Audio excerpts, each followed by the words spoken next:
right. I know I'm a bit late. I'm sorry.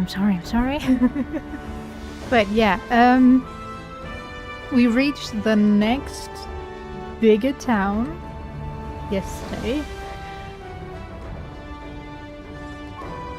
And I have no idea how long we have until the next town, our final destination, so to speak. Sorry. Tired already. So yeah, let's just get into this. Yeah, we have 7 or 8 chapters to go. So plan is at least 3. Let's go. We got this. I was on the second page yet. Oh, right. 哦，李爷呀，他今天去东市的一家酒楼了。我等会儿给您指条路。I still don't trust you, Tang. Don't you dare betray me. 不用，我知道哪个酒楼，上次他带我去过。Oh, ho, ho, ho. Are you gonna take me with you? Or not? Tang and the waiter were nearly done talking. They whispered a bit more, then Tang came out of the back room and joined us in the main hall. 呀，我一会儿去市集买些补给，顺便去见个朋友。Right, and I should trust you. Why? We can still buy food here. 买得到，毕竟是大城，有是有，但是价格听说翻了一番呢。他妈的！ You probably have connections and get it cheaper. Right. Come on. Even if they've doubled, we're still going to buy. It's a long way to Luoyang.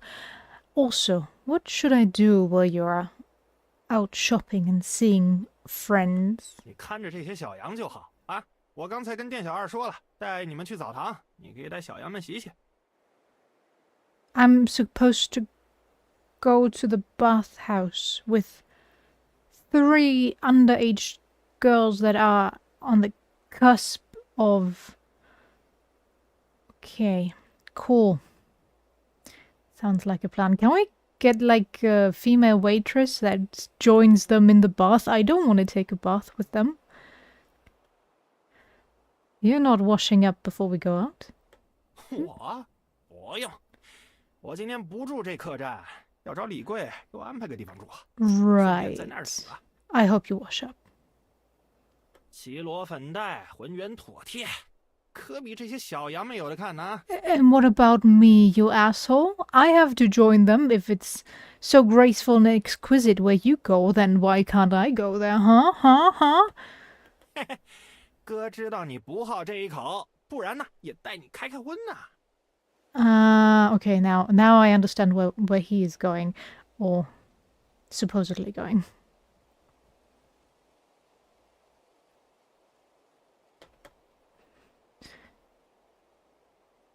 Tang winked and gave him a shoulder tap as he talked.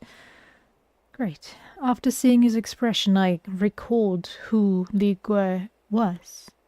I met him once. He's like Isan in Wenjiang, doing similar work, but he mostly sold women, not lambs. I thought you had a different word for women. What was it? Sheep? No. Something else. Consistency game. He often tricked respectable women from far-off places into brothels, or dressed up girls from brothels to sell them elsewhere as servants. That's the sort of business he was always in. No, actually, doesn't he call everybody lambs he considers weaker than himself in some way, shape, or form? He ran a tavern in Wenjiang, full of courtesans. Tang went to find him to stay the night too. I reckoned he was up for a chat and some fun. I was not much into that stuff, but I keep an eye on the lambs so they don't wander off. Right. 梁爷，水已经烧好了，这边请。 Thank you. After Tang left, the waiter took us to the inn's bathhouse in the back hall. It was a big bathhouse, about 3 times as large as the inn's lobby. There was a big pool in the middle and a large wooden tub next to it. Wooden buckets set by the pool and tub filled with hot water. White steam rose from the water, floating in the air like tiny clouds. The waiter then left, leaving only me and the lambs in the bathhouse. Hey, I'll untie your rope so you can all take a bath. I'll use the big pool over there and you can use the wooden tub.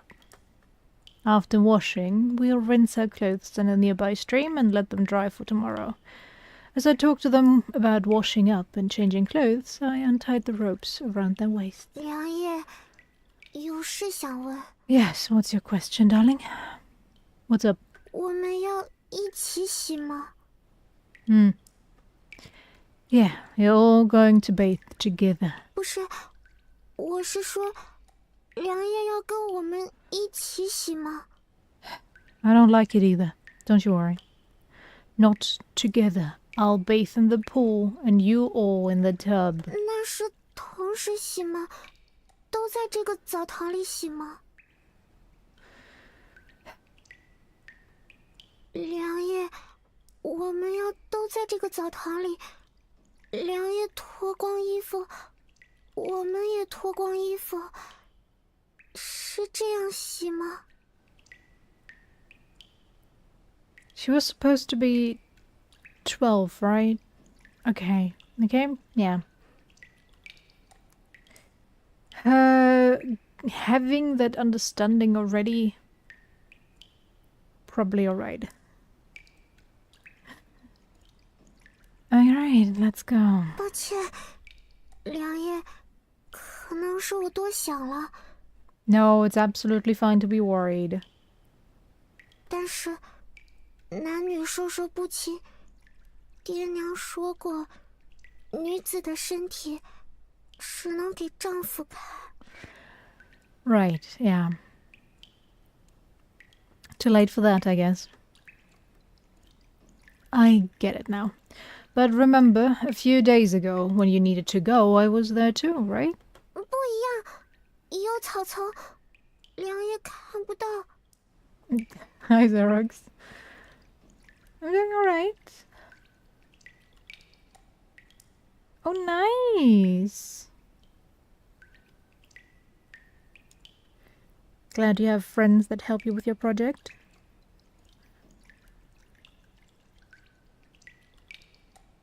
You too, you too. Enjoy your evening. And I'll pet the doggos for you. Don't you worry. They're currently, one is sleeping, the next in my bed right now, and the other's downstairs. I'll send them your love. Enjoy your evening. That's different. Yeah. 而且，爹娘说了，女子满7岁便不可与男子共浴，这是严规，犯了会嫁不出去的。 That's kind of adorable, but yeah.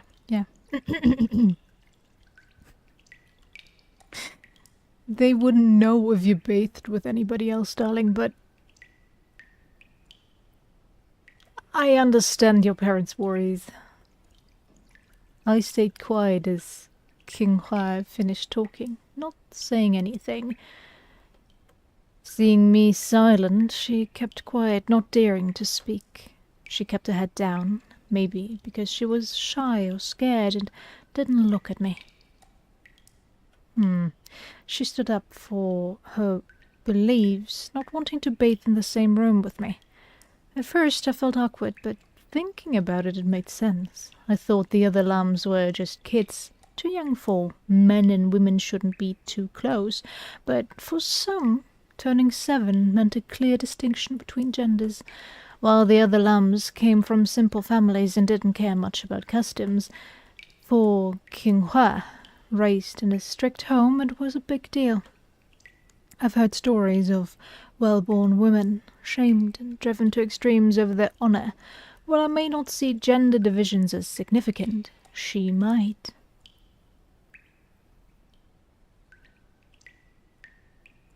Okay. I nodded along with King Huai's idea, but I wasn't sure if I should go along with it. These lambs were like goods to me, commodities to be bought and sold. If I agreed now, would they push back more later? Maybe bathing together would remind them of their place as goods. But I wasn't really one of those traffickers. Should I really go that far? 要么这样吧，琼华、红儿、翠儿，你们先洗，我和良夜之后洗。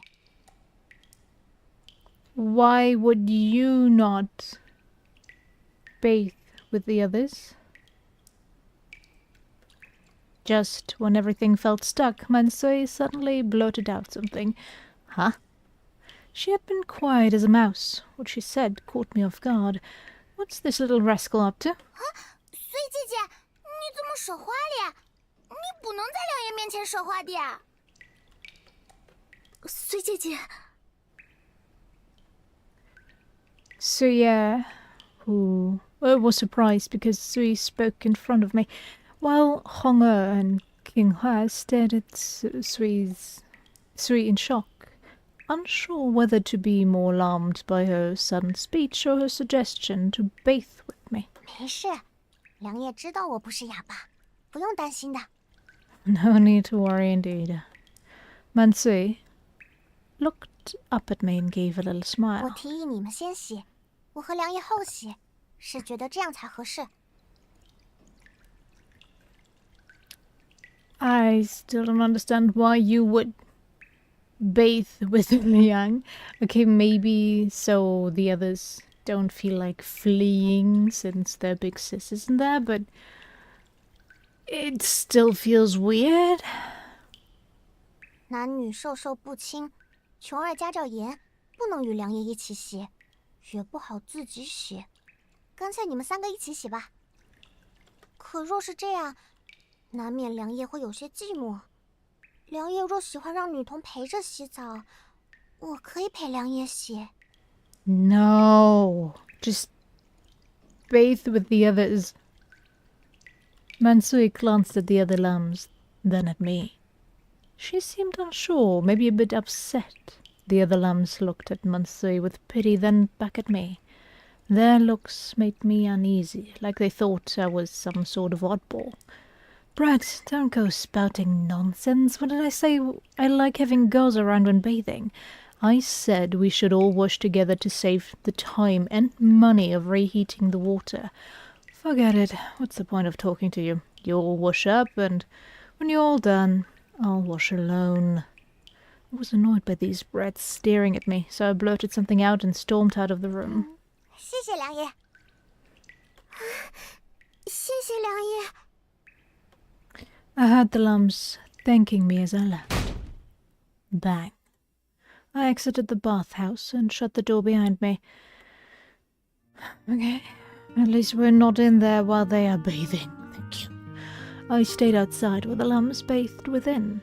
Even with the door between us, I could still catch snippets of their chatter. 这水好烫。这确实有点疼，看来还得在良夜还在静了。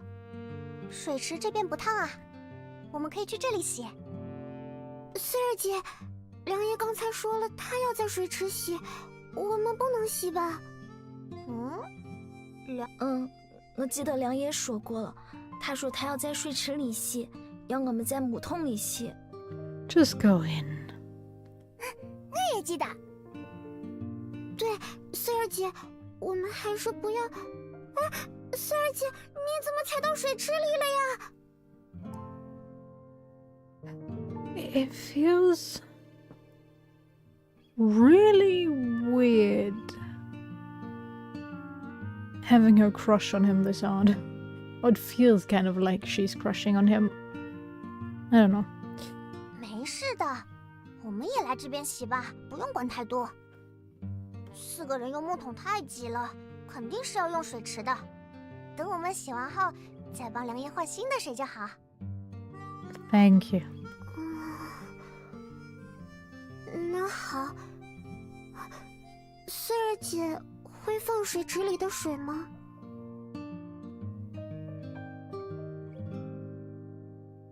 我看看，应该是这么弄。怎么直接就放水了？Can we just skip this? This seems so pointless. Okay, so we're draining the pool for no good reason.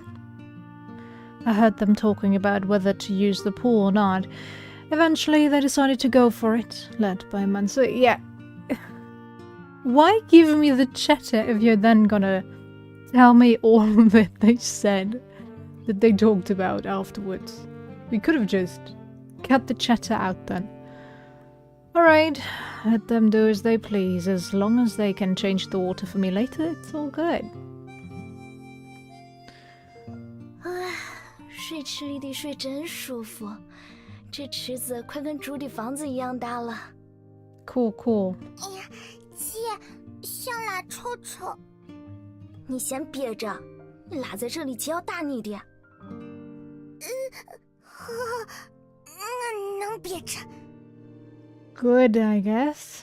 姐，我想洗头，头痒了好几天了，怕有虱子。Oh yeah, they went a few weeks without washing their head. Oh, that can be so itchy. Not washing for a few days. Washing your hair for a few days. 你过来，我给你洗。要把头放到盆里吗？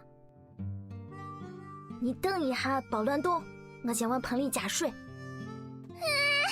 姐，不要加了，费劲耳朵里了。Okay, I'm gonna fast forward through this if there's any point to this chatter. I'm really... 姐是哪里人？我？洛阳 okay, isn't that... 那不就是我们要去的地方吗？洛阳是什么样的？ Okay, we're getting to the important part, I guess. Getting to know more about the girls. 也没什么，就是一座很大的城镇，有很多人，有吃不完的粮食。琼儿是哪里人？我祖籍杭州，父母都是杭州人。Sorry. 杭州我知道，那是很美的地方。白娘娘和许宣在西湖相遇，后来被法海镇在了雷峰塔。我也听过白娘娘的故事，不过其实我对杭州也不了解。我出生后不久，爹爹就从杭州调到了京城，我们一家都在京城住。哥哥。京城，哦，听说京城的皇宫很漂亮，金黄的琉璃瓦会发光，万岁爷就住在皇宫里。琼儿，你见过万岁爷吗？ Right, as if she would meet the emperor just because she lives in the capital. 我没见过，但是爹爹见过。Well, yeah, he met him once, and that was the death for him and his family. Very good, I guess. Definitely, got the return on investment, I would say. 万岁爷是什么样的？爹爹说他很年轻，长得像龙，很威风。But how did he anger him then? 我虽然没见过万岁爷，但见过袁伯伯，他来过我们家里。And who's Uncle Hyun? 袁伯伯，袁伯伯就是袁都师，三儿姐不知道吗？ Inspector General Hyun, okay. 不知道，我只知道京城有万岁爷，万岁爷管着天下百姓。In charge is a stretch. 红儿和翠儿也不知道吗？不知道。 Well, let's face it. In a monarchy, nobody really cares about... unless you're involved in it. Nobody really cares about the politics as long as there are no wars and they're well fed. They don't care who's ruling them. Actually, that goes for most types of rulers, but I would say monarchies especially, since they have no way of getting involved in politics. I would think that that's when they are more like, yeah, alright. As long as we're living a somewhat good life, who cares who's up top? 那不聊了。其实我也不知道太多袁伯伯的事， Yeah, didn't think so. Alright. 只知道他后来犯了错，不仅自己死得很惨，还害惨了我们家。 He's the guy that angered the emperor. Okay, I thought it was your 我娘和 father. 袁伯伯是远亲，他被罚，我家也被罚了。 I will never understand the rule of also punishing the rest of the family if somebody does something wrong. Sure, I guess it keeps people in line because they're worried about their family or affecting their family, but overall, it just feels weird.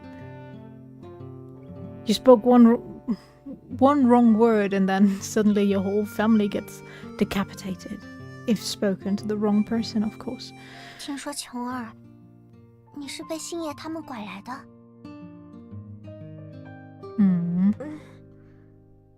1年前，有官兵带我们家去边关，路上我被假官兵抱上了一辆车。 Okay, so just... Okay, it sounds weird, but okay. Fake soldiers just stole her away. 我的身子被绑住，嘴巴被塞住，乘了很久的车，最后被送到了三爷那里。 But that feels like it was deliberate. Like they were just waiting for her, planning all this out to capture her. And the way Isan told it to us was more like, well, they happened to pawn her and snatched her, and that's why she's here. 你没想过要跑？我不敢跑。三爷说我要是逃了被抓住，要被打死，还给我看了小孩的骨头。 Alright, great. Well, he could have also shown you pig bones and you would have probably thought they were children. Bones of children, not gonna lie. 而且，爹娘早就不要我了，他们本来就没想着找我。 Whoa, that's harsh. Probably not true, but... 这是尹三和你说的。那你别信他，也别怕他，你爹娘一定还想找你的。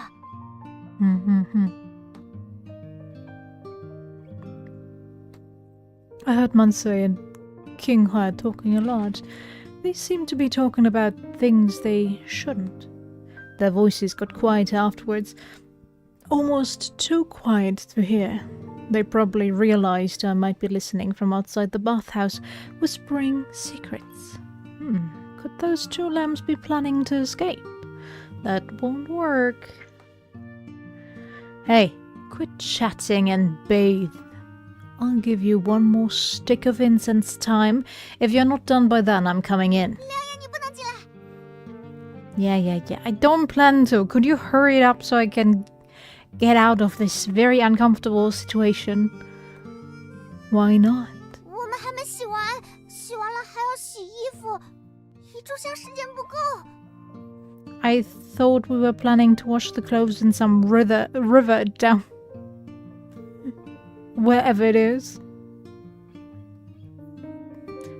Although, not gonna lie, that sounds super stupid. All things considered, they'd have to leave town to go to that river to wash their clothes and come back naked since they have no change of clothes. Maybe we should buy them a change of clothes. Of clothes, yeah, would be extra expenses that we don't really need or have the money for, but still. 梁爷，还有一件事想要问你。 Yes, tell me. 我讲。我们等会儿洗了衣服要怎么换衣服？这里没有能换的衣服。I heard the rascals chatting in the bathhouse. Seems like it's true. I only told them to wash and dry clothes, but didn't give them any to change into. Without clothes to change into, they can't hang out the washed ones to dry and won't have anything to wear after bathing. Should I let them ask the inn-waiter themselves? Didn't seem right. Wait, I'll go find you some. 谢谢良爷。 Such a hassle. 良爷，你能找到梦刷吗？我们想刷刷脚。He is so easy to manipulate. Clean what? So much to 走了 do. 那么多天，脚脏的难受，不刷之后走不动。 Wait. Such a hassle. And he still does it. 良爷，翠儿孩子憋不住了，能找个尿壶吗？ Still can't hold it? You're bold to ask me to fetch that. Want a slap? 良爷，那孩子不照了，我不敢再提了。 It's fine, it's fine. But maybe just hurry it up so she can go to the... Go potty herself, huh? 良爷，拜托去找个来吧。一会儿翠儿拉在水池里，你之后也不好洗。 Just be done bathing. How about that? 求求良爷了，帮帮翠儿吧。 Guys, I found you a change of clothes. I'm wondering if they're currently planning to escape, sending him away the entire time. Wait. Such a hassle. And he still does it. The lambs had me fetch quite a few things for them. Some clothes, a wooden brush and a chamber pot. I made a few trips, each time bringing these items to the bathhouse door and giving a light knock. Soon enough, a thin arm would reach out, thanking me quietly as they took what they asked for. I leaned on the bathhouse door, hearing the giggles of those lambs inside. Damn it, this wasn't right. I was supposed to be escorting these lambs. They were the cargo I was supposed to deliver, but now they were giving me the runaround. When I first met these lambs, they were all trembling, afraid to even breathe loud around me. Now they were bathing first, and I was fetching things for them, treating me like some servant. Hold up, why did I even agree to let them bathe on their own, and why was I standing guard at the door for them? Took you long to realize? When did they get so bold? I started thinking hard, and then I remembered that look of hers, Mansoi's face all sad and pitiful. It's her. The little brat set me up. I fell for her act and stormed out. But really, am I overreacting a bit?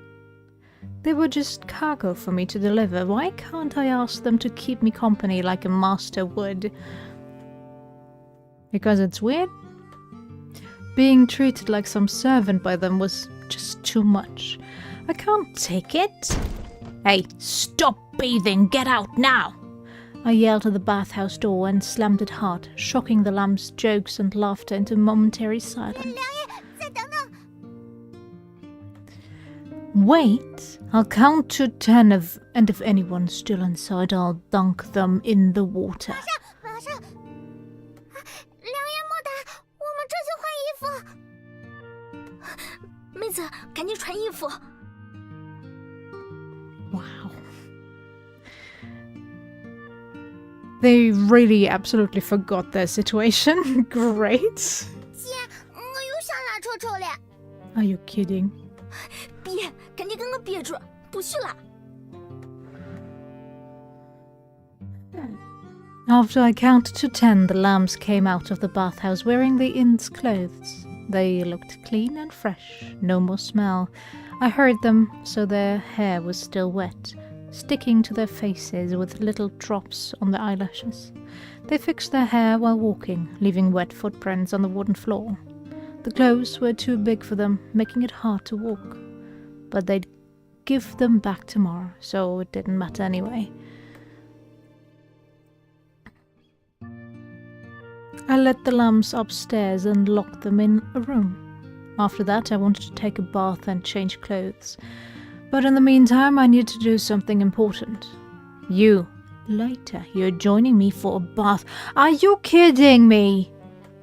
I grabbed Mansui's arm, dragging her along, not just because I didn't trust her being alone with the other lambs, feared she might stir up trouble or plot something, but also because I figured she'd been playing games with my head earlier, treating me like her servant, and I wanted to teach her a lesson. 良叶，我洗过了。 Yeah. It's my turn now. You go fetch wood, boil water, change water, do laundry. That'll make you sweat. After that, we'll hit the bath again. 这些事都让我一个人做。 No, I don't want you to bathe with me. Absolutely not. Yep, all your job, and I do want you to bathe with me. I glanced at Mansui, smirked, and reminded her of my order. 好吧。 Seeing how determined I was, she stopped begging and quietly went along with me, head down as I pulled her by the arm. I don't like it. A splash. Mansui poured hot water into the wooden tub. She had to make lots of trips with the wooden basin to fill the whole tub, which took a long time. When changing the water, she walked carefully to avoid slipping, and when pouring in water into the tub, she had to stand on tiptoe. It took her nearly 2 hours to finish draining, cleaning, fetching wood, and adding water. But by now, she was sweating a lot. Her cheeks were red, but she was almost done. 良叶，我好累。 Mansui stood in the bathhouse, her eyes tired, like she had no strength left. Her legs shook a bit from all the work, and she was covered in sweat. Seeing her like this, I couldn't stay mad. Even though I helped her get stuff, she worked hard for so long it evens out. Alright? 那良叶帮我关回去吧。 I would love to. Nope. You're sweaty now. Might as well join me for another round of bathing. 啊，良叶真要陪着洗啊！我以为你只是为了捉弄我，随便说说的。 I kinda hoped it would be that too. I never go back on my word. And if you go back now, besides getting sick, you'll smell sweaty.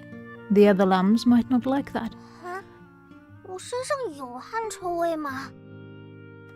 You stink. But actually, she didn't. I didn't smell anything. After hearing what I said, Mansui sort of agreed to my idea. She went to the wooden door, grabbed it with both hands, and closed it. Then, with her back to me, she reached for the inn's wide rope belt, her fingers slipping into the knot. With a quiet pull, the belt came undone and her clothes opened up. There was a soft sound as her clothes slipped off her shoulders and fell to the ground, revealing her bare body. Can we skip this? Just before her clothes fell completely, I couldn't help but look away.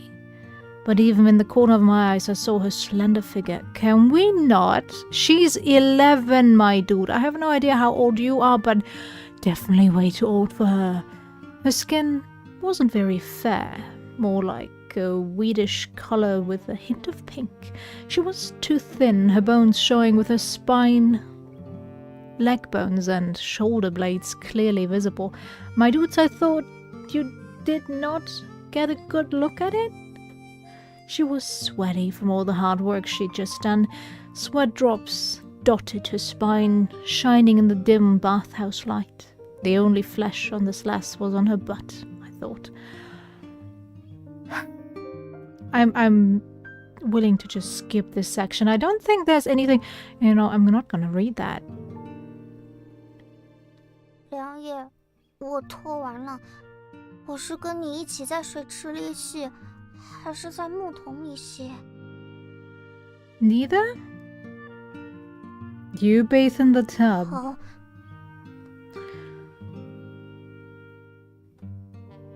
She nodded, feeling the water's warmth before stepping onto a wooden stool and easing into the tub. With a splash, I knew she was in the tub, so I glanced away. The tub overflowed, water cascading down like a waterfall.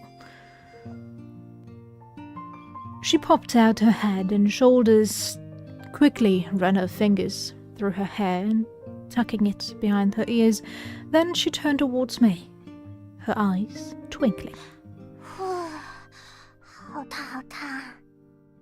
良夜，良夜刚才没在看我呀。 Yeah, I'm glad he wasn't. She was surprised to realize I hadn't been looking at her and smiled brightly at me. Saw you, just nothing worth fixating on. 良夜觉得我很瘦吗？ Of course you are skinny. You barely eat anything. Yeah, way too skinny. Looks kind of unhealthy. Hey, I'm stripping now. Turn around and don't peek. 良夜不想我看你的身体吗？ I mind. Thank you very much. Turn around. Actually, I do. 良夜都说了看过我的身体了，也让我看回来吧。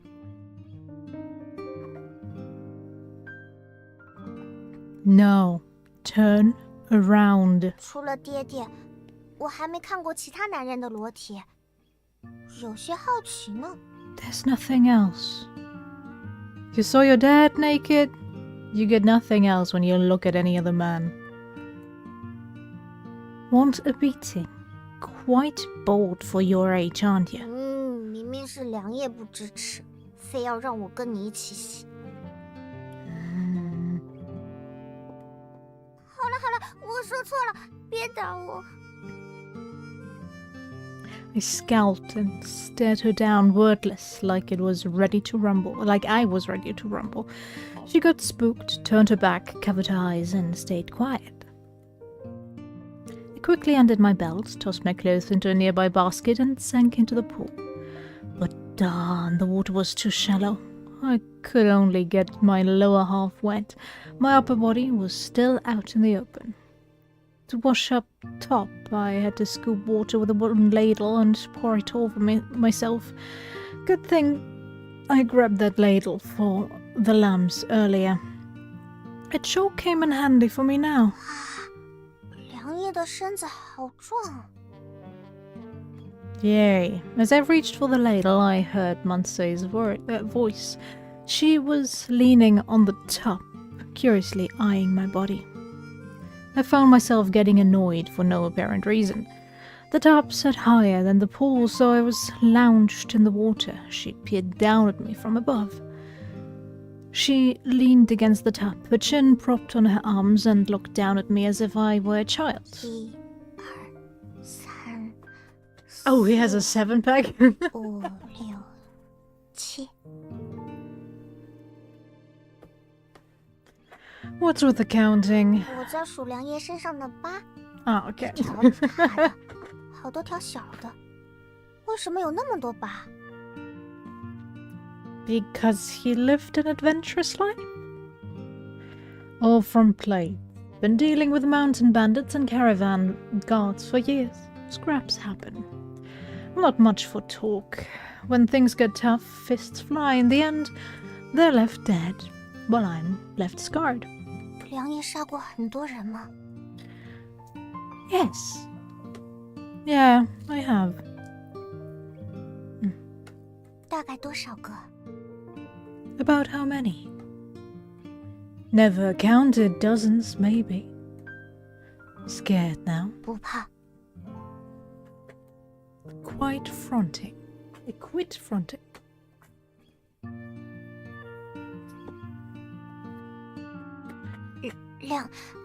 良夜，今天星野好像不在，他去哪儿了？ Just be glad he's not around. Went to find a woman to have fun with. In the East District, there's this tavern, packed with women, curvy and busty. They put you skinny pups to shame. And, well, they out-age you and are actually of legal age, you know? Maybe that's the more important part. Who cares about the body? 那良爷为何不去和星爷一起？ Can we talk about something else, please? I am uncomfortable. If I went, who would watch over all of you?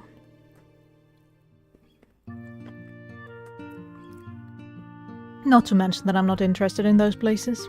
不感兴趣。难道良爷喜欢男人？ Would be kind of a change of pace and I would like it, but no. Probably not. You're really asking for it today. 不想，我不多嘴了。哎呀，张嘴，张嘴。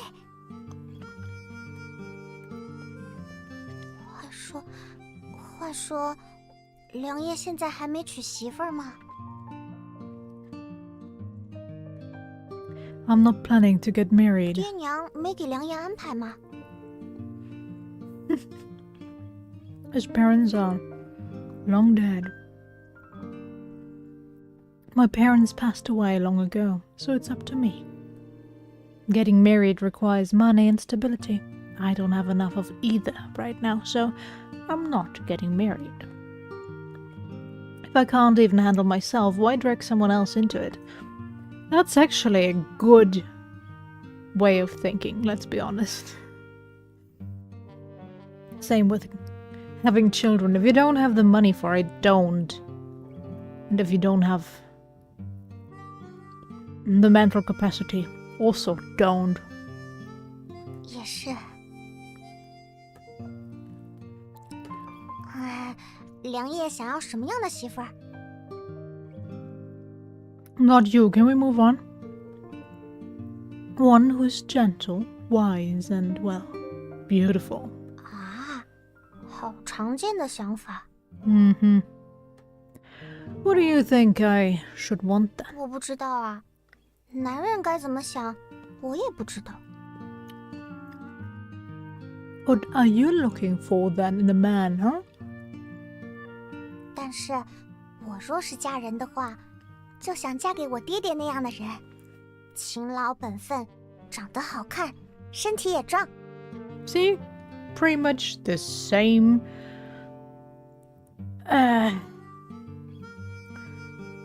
surface level requirements than his, what was it? Wise, beautiful, and gentle description. Pretty much the same. Isn't that also a pretty common thought? 也是。 Huh. It's kind of funny, you know. You're sharing a bath with me, all exposed. If word gets out, good luck finding a husband for yourself. 哦，确实是如此。有了，那我以后嫁给良爷吧。 How about no? No. 什么不要？ I don't want someone like you, even if you grow up 10 years older and become a knockout beauty. I wouldn't marry someone with your personality. 被良爷嫌弃了。 Mansui feigned tears, hiding her face in the wooden tub. Though it was clear she wasn't really crying. Her earlier words were likely just jokes, aiming to poke fun at me. This lass, not a bit of honesty in her. 良爷为什么怕吕布啊？ Afraid of Lubu? Who's Lubu again? After a bit more soaking, Mansui suddenly lifted her head and asked, Huh? When was I afraid of Lubu? 上次学影子戏的时候，吕布刚要登场，良爷就吓得不敢看了。 Ah, right. Lubu is one of the characters I forgot.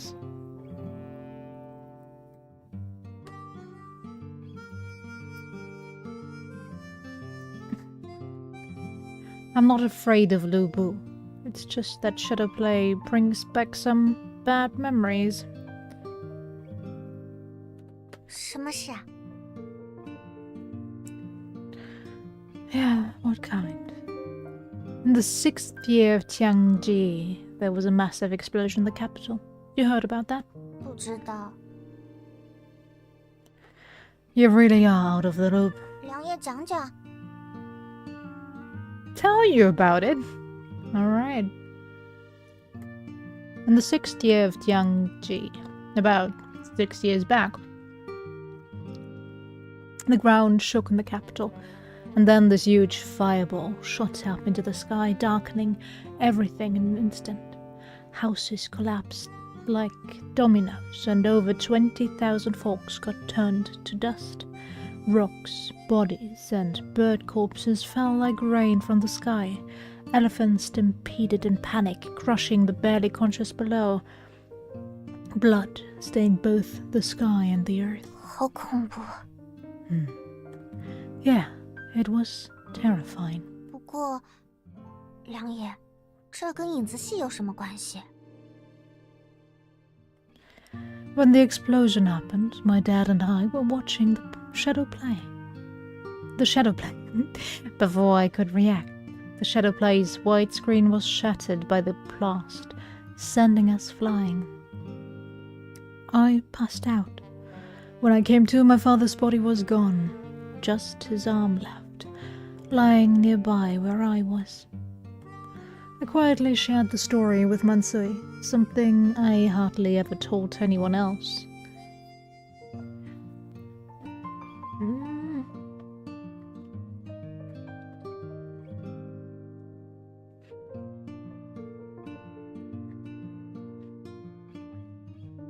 I'm wondering if he's only like 5 years older than her. Still, not that I'm comfortable with this pairing right now as it is, when they're both adults, sure, but right now, no.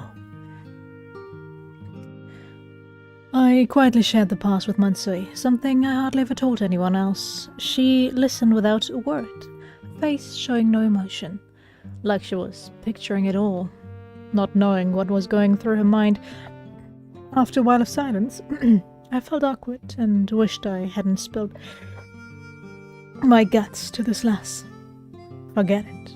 I must be losing it. Why am I even talking to you about this? Get on with your bath.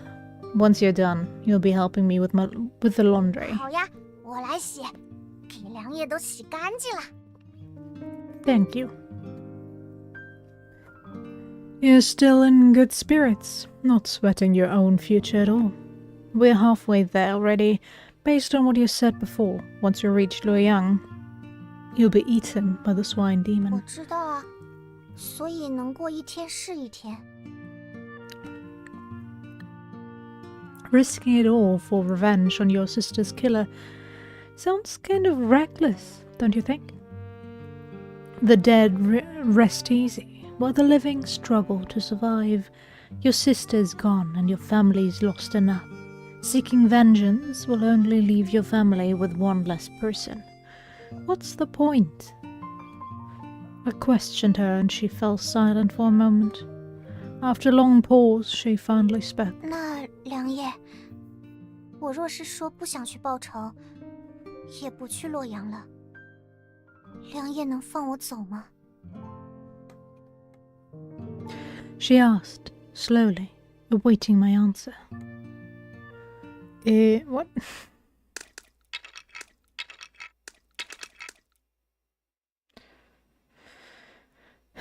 If I said I don't want revenge and won't go to Luoyang, would you let me go?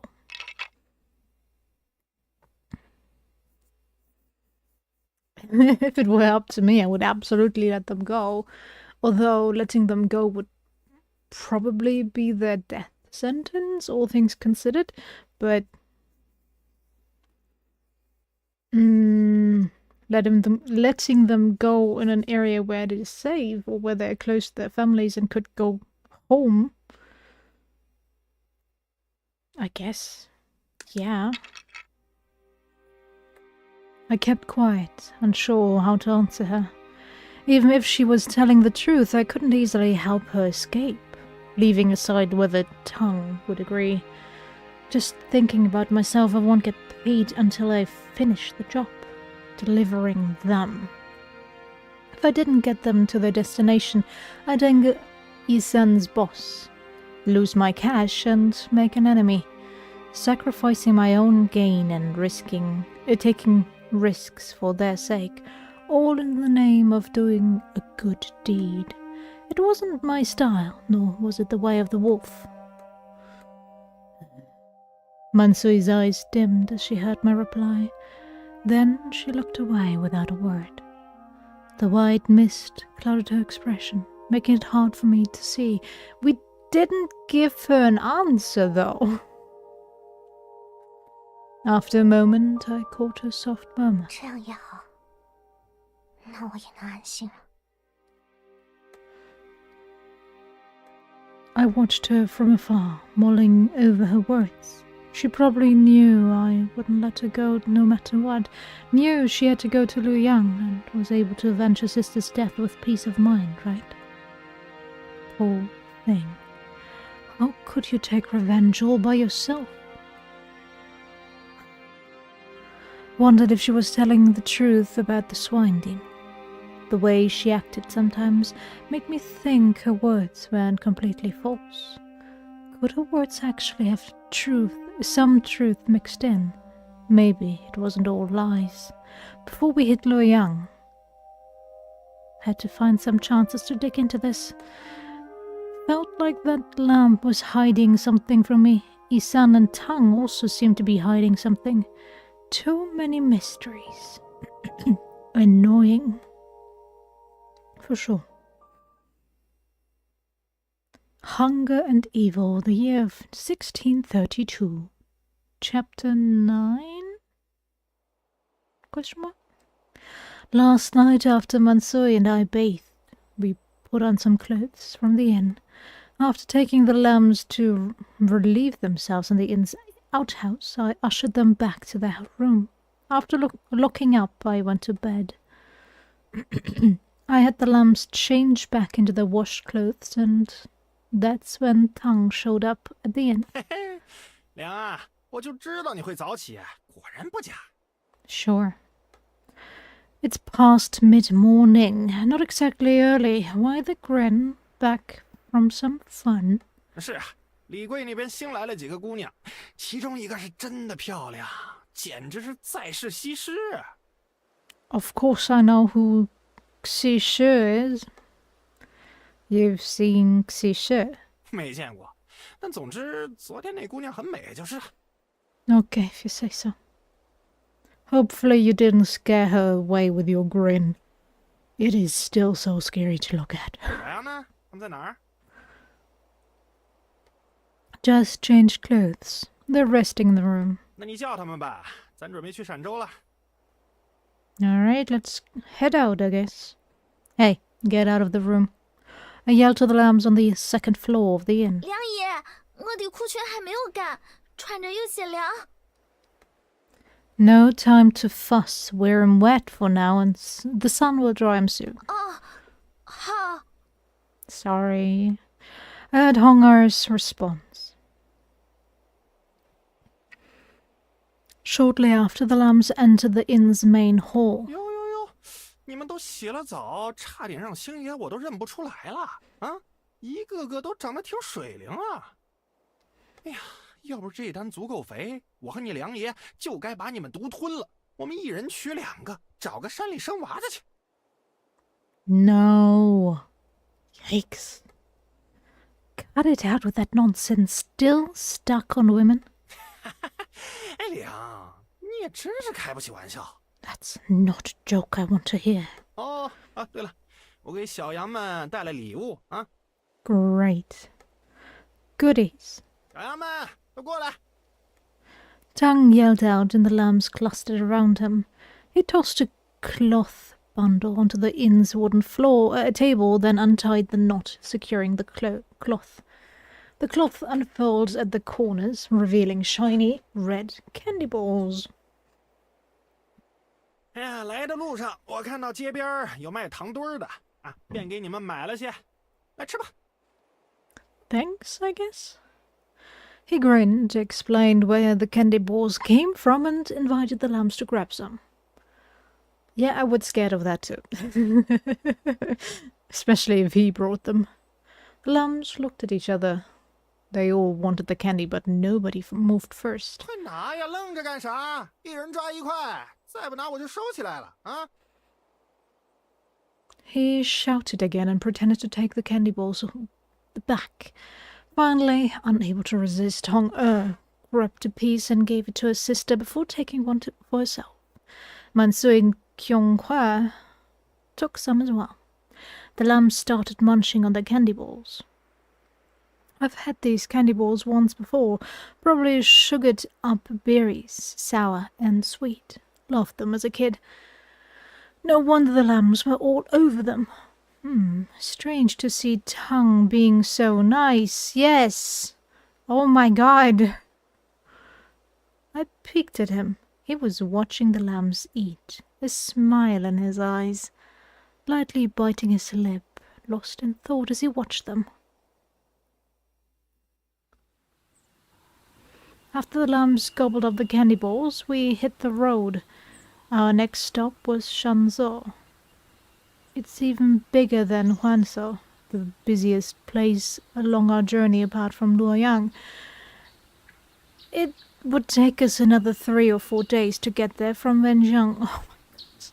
Could you either give me a map to look at when you tell me about places, or... Okay, yeah, those are Chinese names, I know, but it feels like they all... just mean nothing to me. So, yeah. And they give me no idea of how long the journey is gonna take. How bad it's going to be, I don't know. Give me a map. We bought some supplies and headed into the mountains east of Wenzhong. As soon as we hit the mountain path, we hardly said a word. After the lambs annoyed me with their chatter yesterday, today's silence made me feel off. He drugged them. Tonight, I'm on first watch. Tongue and the lambs were all asleep. Feeling a bit bored, I strolled over to the luggage hanging off the saddle and pulled out the wooden box with the shadow puppets. It saved us when we ran into the soldiers last time. Since then, Tongue wasn't griped about me carrying this box along. Oops. I was planning to buy some donkey hides and sticks in Wenzhong, make some puppets to kill time, but rushed too much, totally forgot. Guess I'll grab them in Shanzhou. Bigger place, more stuff. 梁叶又在翻木箱子，是想再学吗？ As I opened up the box of shadow play, I heard Manzui,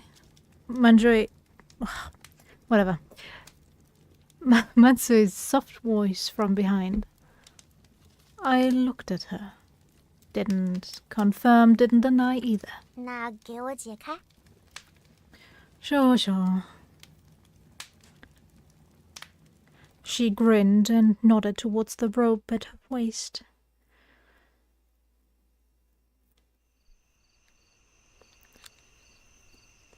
I helped Mansui undo the rope, then we found a spot near the camp to do our thing.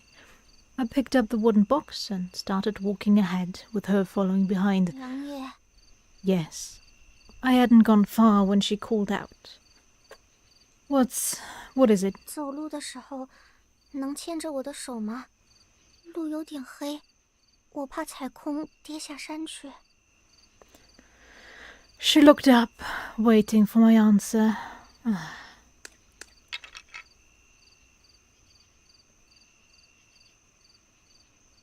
That's a choice. There we go. Sure, whatever. Okay. She reached out her hand and I started by grabbing her arm, but it was awkward since her arm was short, so I just held her hand directly. Her hand was small and my palm nearly covered her whole hand. It felt bony, with soft skin but little flesh, and the bones underneath were clear. clear. Okay. Hey, why didn't you ask me to hold your hand when it was dark before? 当时怕良爷听了后发火，不敢提。 Sure. And now you're not scared? 怕还是怕的，只是现在更了解良爷了。我知道良爷气量大，不会因为小事发火。 Right. The lass knew how to talk. Right, here is good. We walked about 50 steps and found a cliff. We sat down there. Mansui opened the wooden box and started sorting through its contents. Did your dad teach you shadow play? 前几年家里还有余粮的时候，爹爹都会在晚上教我。 Didn't we already talk about her learning shadow play from her father? But okay, whatever. What was he like? 爹爹长得和良爷差不多高，身体强壮，待人温和。干农活的时候，也是我们村里最勤奋的。 Ooh, the hardest working farmer there was. 他对我也很好。家里最困难的时候，有人来问要不要卖女儿，他没有卖我，还把那人骂了一顿。 Good dad. Your mother would have probably sold you off, not gonna lie. 我记得一次躺在他身边睡觉的时候，听到他的梦话里都是我。 No. 他希望我以后长大，嫁个好人家，吃一辈子的饱饭。 Cute dad for sure. Your dad seems like a good man. But I'm a bit confused. If you love your dad so much, why leave him behind to seek revenge for your sister? Hit the nail on the head. 之前就跟良爷说过呀，姐姐的鬼魂一直缠着我，给我托梦，我没有办法，必须要给她报仇。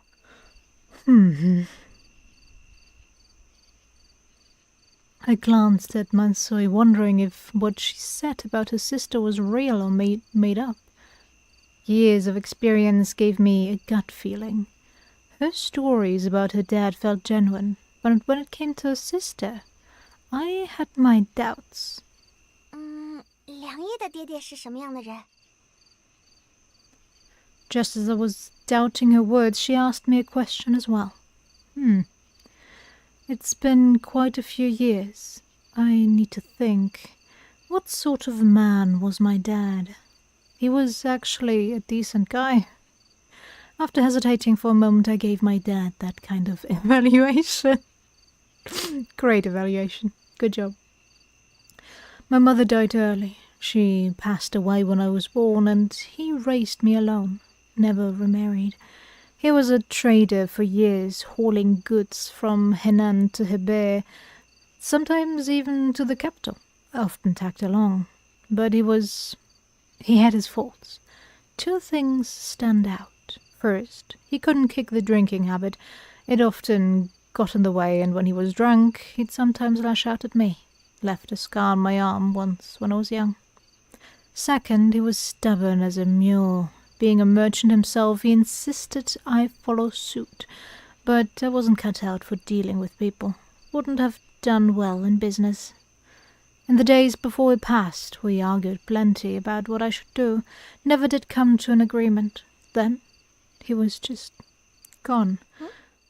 我很想知道，良爷本来想做什么呀？ What's it to you? Stop prying. Let's just do a shadow play. 好， Mansui nodded and helped me get ready for the shadow play. We lit a fire and set up the white screen. She sat behind it. I sat in front. She arranged the puppets and took up the sticks to start tonight's show.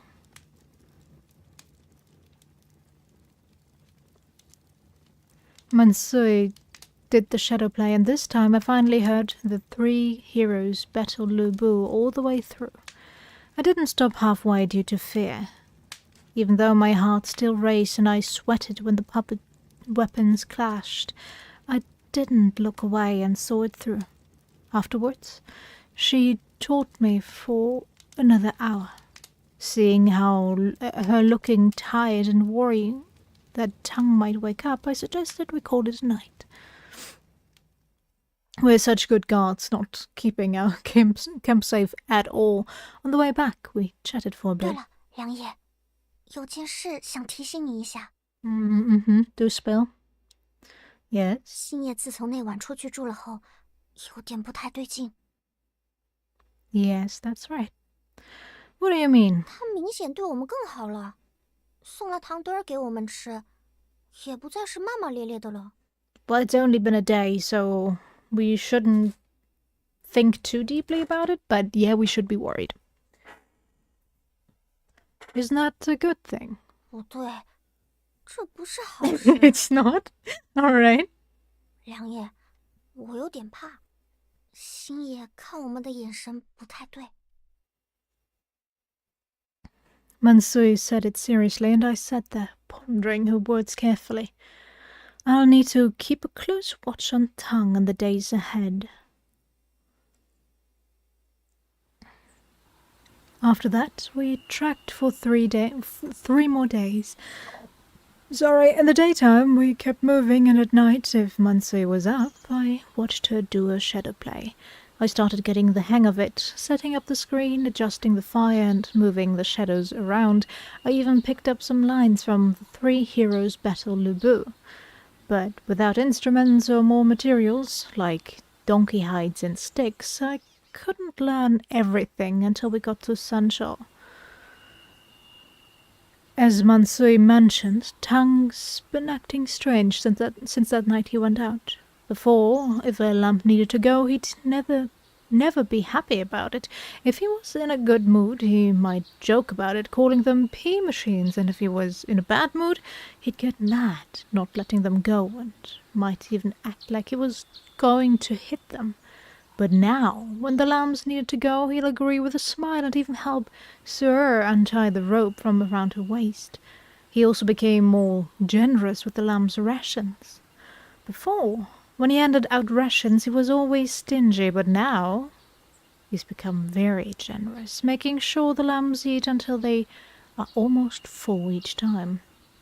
He even often said, "When we get to the city of Sanjo, I'll treat you to a good meal." This really wasn't like him. It was definitely unusual. The night before we got to Sanjo, it was Tang's turn to keep watch. I ate my rations, saw the lambs were sleeping, and figured it was a good time to have a talk with Tang. Tang, I called out to him. 怎么了？ He looked at me puzzled. Let's find a quiet spot to chat. Got something I want to talk about. I talked to Tang seriously, then stood up. Tang got up too and followed me. After walking about 30 steps, we reached a spot where the lambs couldn't see us. Hide on. Yeah, well, be glad that you missed the bathing house scene. It was uncomfortable. It was so uncomfortable. Like nothing happened, but it dragged on for so long. After walking about 30 steps, we reached a spot where the lambs couldn't see us. 干嘛呀，梁？神神秘秘的，大晚上的有什么事儿找我？ No. It is because of the girl.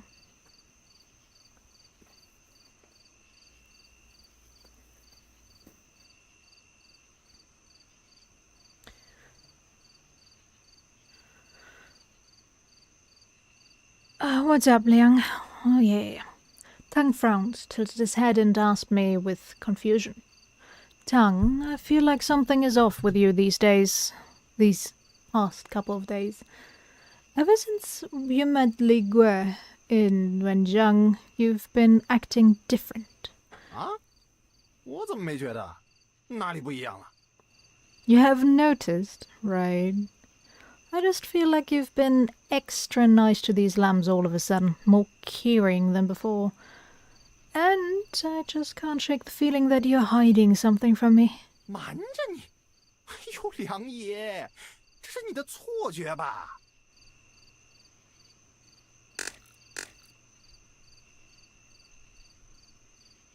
Okay. What the hell is Kevin Mass?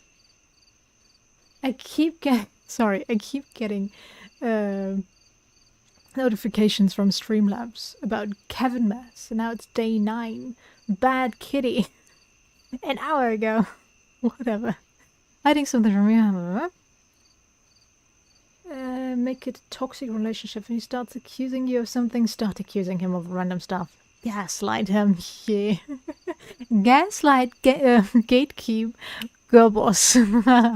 Let's make him that, I guess. Oops, I didn't mean to hide that. Just imagining things right. No, you are acting strange, my dude. 我啊，这是相处久了，不烦他们了，自然就会对他们好一些。 That's why you just switch your act up from one second to the next. Right. No.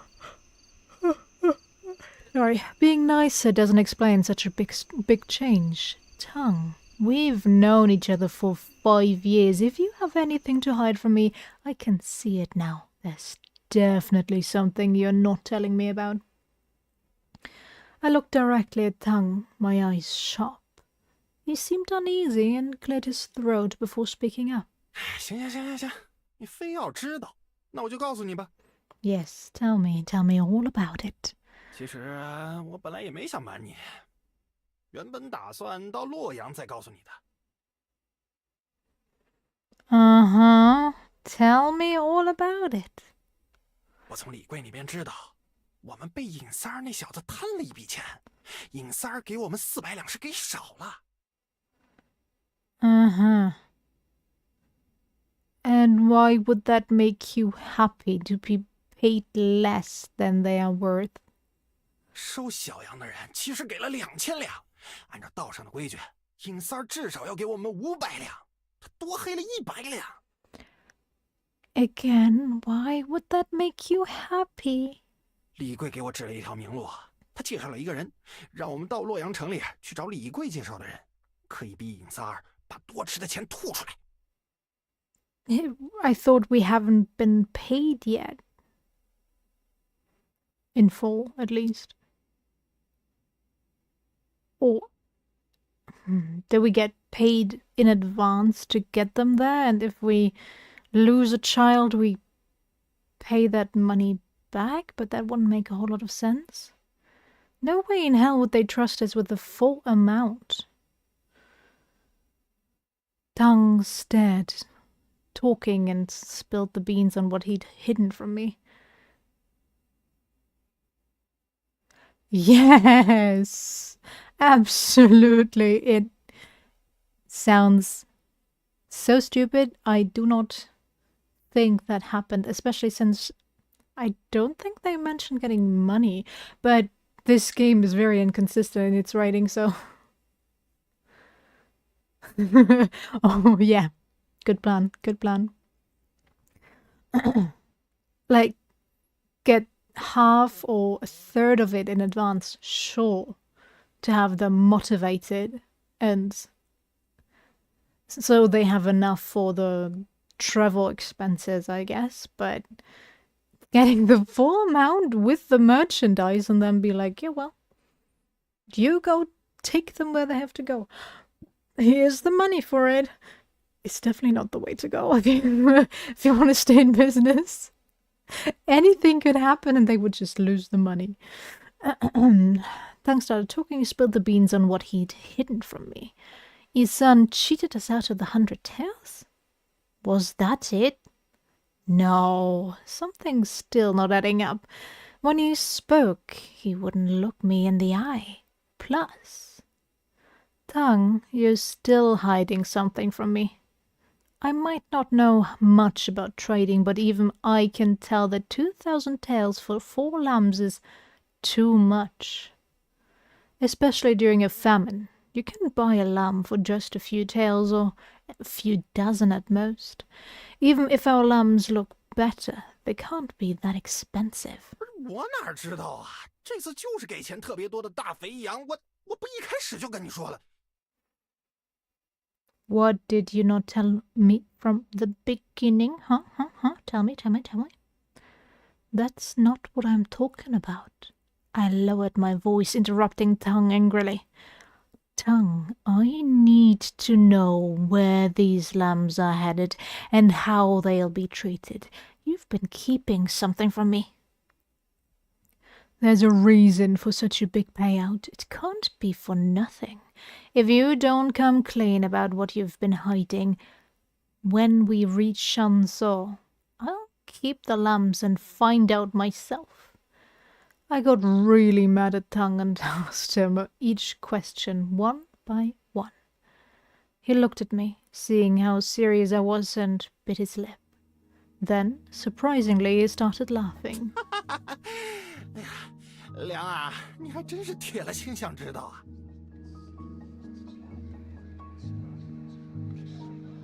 其实本来也没什么不好告诉你的，只是我太了解你了。你听后必定怪我之前没说清楚，或者为……而且 Oh, did I just skip something? 有些事你不知道，比知道要安全。 Did I skip some dialogue? Just know you would be mad at me for not explaining earlier, or you'd hesitate not wanting to carry on with this job. Tang chuckled oddly as he spoke to me. Oh, because I was scrolling off screen. I accidentally scrolled ahead. I'm so sorry.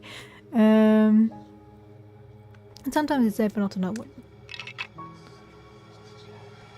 Not to know than to know. Okay. Yeah, I was looking at the notification just because I wanted to know what Cavern Mass is. But no, the Romans of the Three Kingdoms is a story that is taught in this as well, so this plays after that.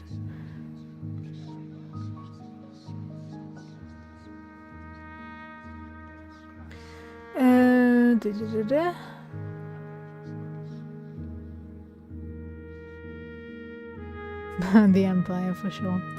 And sometimes it's never, yeah. 搞不好有一天我会因为知道这事儿被杀了。你若是不知道，还能保命。哪怕如此，你还想知道吗？ There were a lot of rebellions going on in China, like everywhere in the world, actually. Well, yeah. You can be hopeful, I guess. But I think... No, that would be... Would that be? Yeah, that would be the Yellow Turban thingy. That would be the Three Kingdoms. Who knows? I might be killed one day for knowing this. Not knowing might save your life. Still want to know?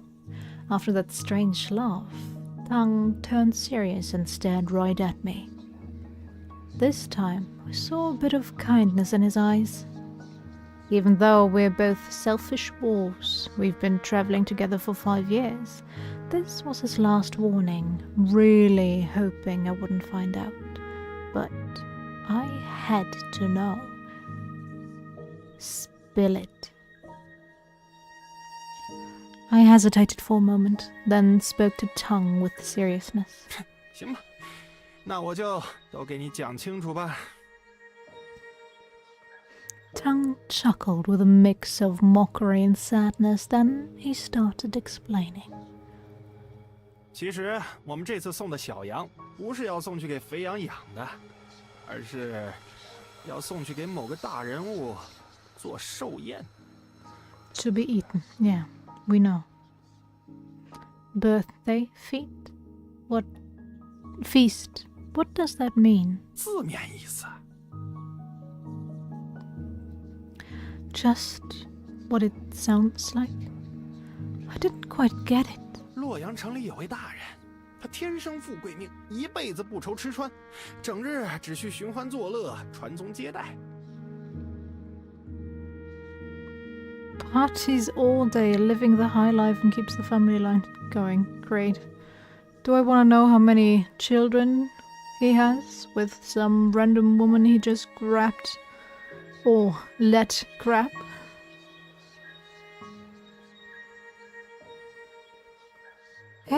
Yeah.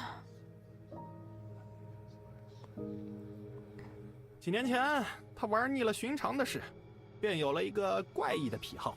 每年他诞辰将近，他都会从穷苦人家收上几只小羊，用作菜人。Great. Sounds lovely. To just grab random people. At least it's only on his birthday, hopefully. 李贵、尹三儿还有一个我也不知道是谁，分布在3个地方的人牙子，都是给他做事儿的。这3个地方轮着来，每年都有一个地方会给那位大人卖几只小羊，顺序一般不会变。Cool. So how long have they been doing that for now? 哎呀，只有今年比较特别，那位大人竟要了2次。李贵不久前已经送了几只小羊，但那位大人却找尹三儿又新要了几只。But didn't his son already send more people? Before us? Now that I think about it, didn't they say in that one town that a group from Isan, sent by Isan, already went through? Why? 李贵跟我说，他猜那位大人是没有按照惯例做事儿，便想补一次，重新叫一次小羊。The usual way? What's the usual way in eating people? 梁，真不知你是真傻还是在装傻。你以为那位大人500两买一只小羊会直接煮了吃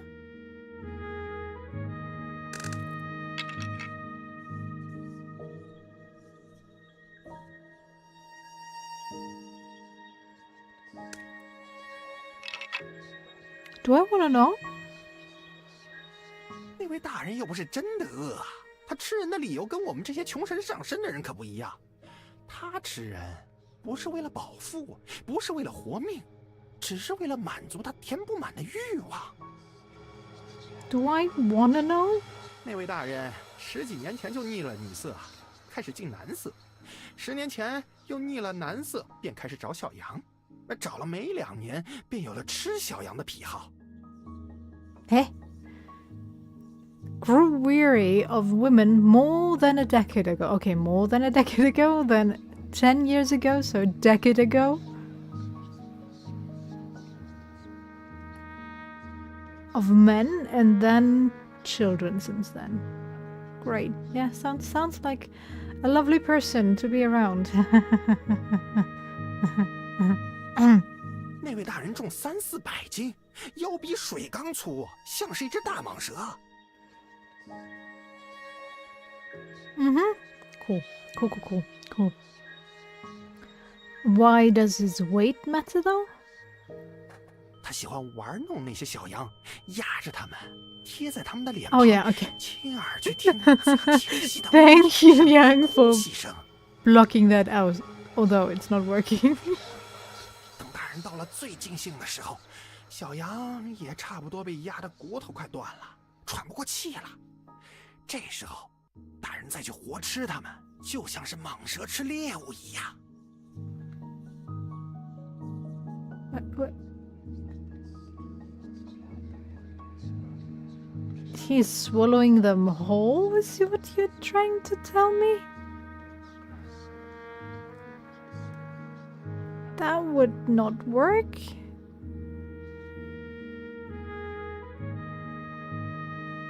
李贵跟我说，他送的小羊里有一只很烦、嘴碎又不懂事儿。他猜测那位大人可能是被这小羊气到，在惯例前便杀了他。But I thought there were more than one that was sent over. 哎呀，不过我们这次不用担心，新补的这个小哑巴不仅长得好看，懂事儿还不说话。我估摸着，那位大人就喜欢这样的。But you were against it. Right, can we not talk about this. This is getting me uncomfortable. Tang told me the details. Hearing what he said, I couldn't help but tighten my fists. I thought being abandoned for years would toughen me up, but just imagining what Tang described made me feel sick. Who is that big shot, really? I asked, my voice trembling as I inquired about the identity of that big shot. 凉啊，我本来是不想让你知道的，但都讲到这儿了，你也没什么回头路了，不如就一起和我担着。 Meaning what? 那位大人呐，做事儿像蟒，本人更是一条通天蟒。 Eh? What's that supposed to mean? He acts like a python and he basically is. Oh, he's the emperor. Great. 他呀，当年差点化了龙，哪怕是京城里的万岁爷，都要给他面子，叫他一声叔。 Okay, so it's not the emperor but the uncle. Python. Heavenly Python. I knew what Python signifies, and I knew who the person was that even the emperor must address as uncle. If it's in Luoyang, then the identity of that big shot was even clearer. He's truly a towering figure, someone I absolutely can't afford to offend. 凉，不要想着这次的活就这么算了。这些事你既然都听了，咱就得做到底。Oh. 这活如果我们中途不做了，不光是钱没了，命也得丢了。毕竟那位大人不会想留一个不做事的活口。 Yeah, but do you... You are saying it yourself. He won't leave any loose ends. You are dead as soon as you deliver these children. No way in hell is he gonna let the deliverers, the people delivering these people, live. 所以，你好自为之啊，不如就跟我一样去接受这件事。 No. 在最后的这段路上，咱俩都对那些小羊好一些，免得他们死后成了鬼，找咱们寻仇。 You think just because you're gonna act nice to them, you won't be haunted by the knowledge that they will be eaten alive? Crushed and then eaten alive? Right, yeah, sounds absolutely doable. Mm-hmm. 他们生在那样的家里，本就是要被饿死的，不如咱陪他们最后过段好日子，再送他们早点上路。 Not all of them were born into a dire situation.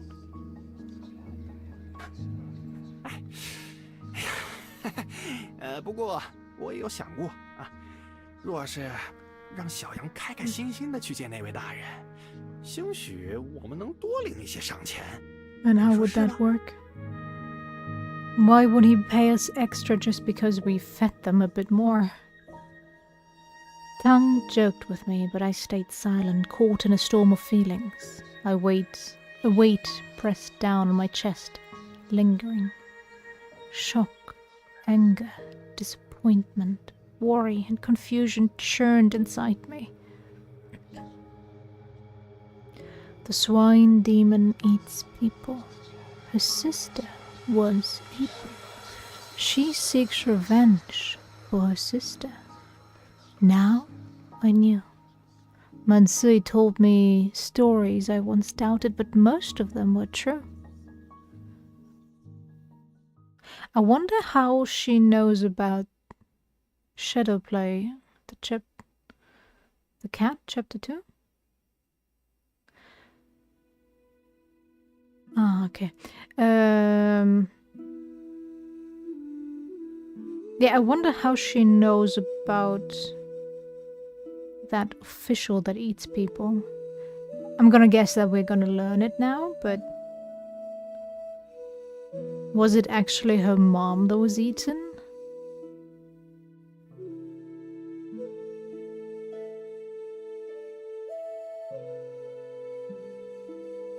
Because I can't really explain otherwise how she would know, unless she really just made up that story and hoped it would shock us enough to believe her story, and then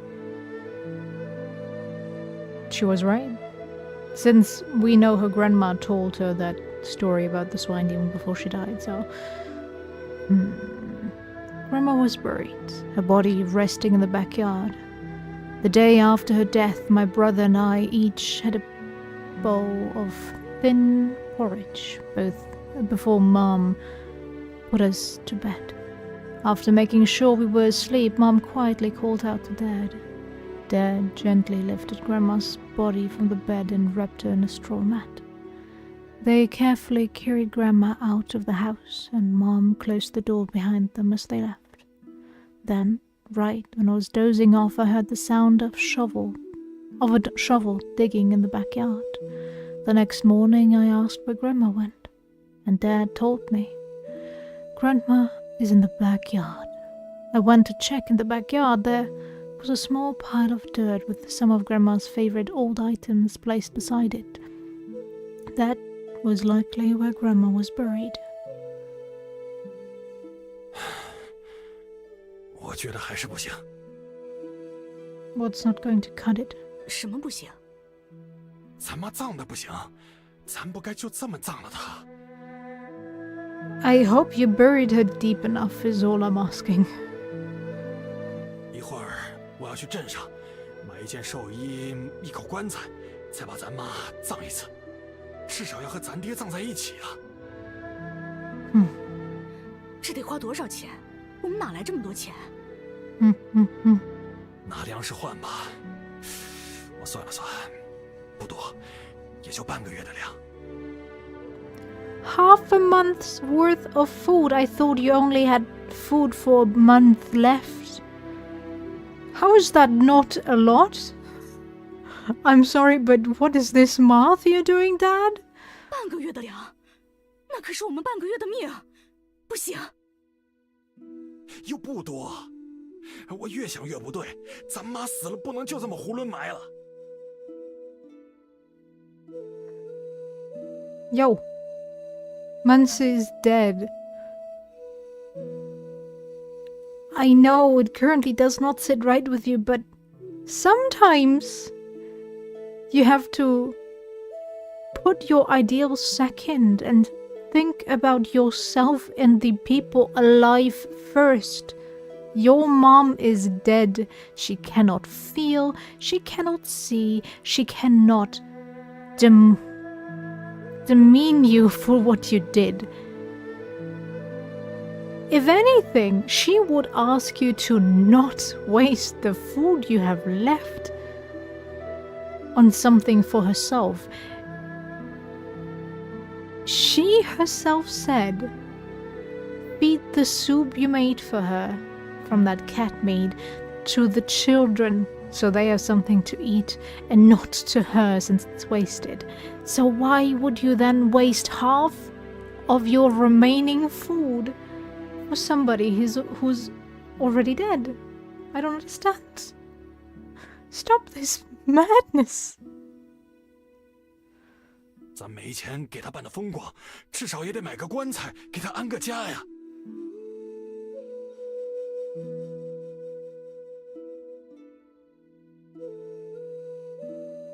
If you want a coffin, then get some wood and just put it together yourself instead of wasting money. 咱再穷也有个屋子住，不能让咱妈成了孤魂野鬼。至于粮，那我只好有办法弄。 Okay, religious reasons I see, but still... Dad said to Mom, his voice gradually growing louder. Not long after, the room was filled with Mom's sobbing, Dad's angry shouts, and my younger brother's crying. I stood frozen in the backyard, staring at the small mound of dirt where Grandma was buried, my hand resting on top of it. I didn't dare to return to the house afraid to confront my parents who were arguing.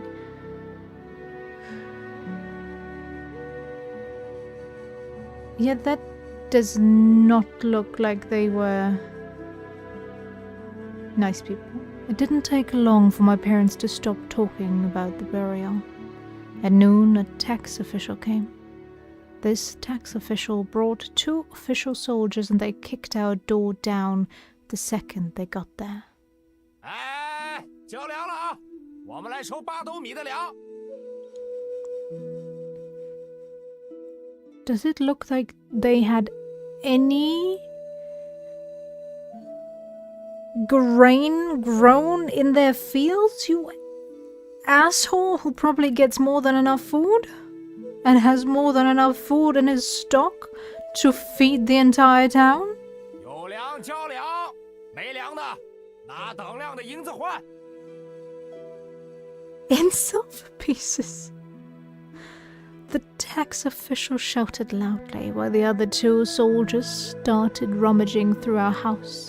关老爷是不是走错门了？不是年前刚交了粮，不该再交粮啊！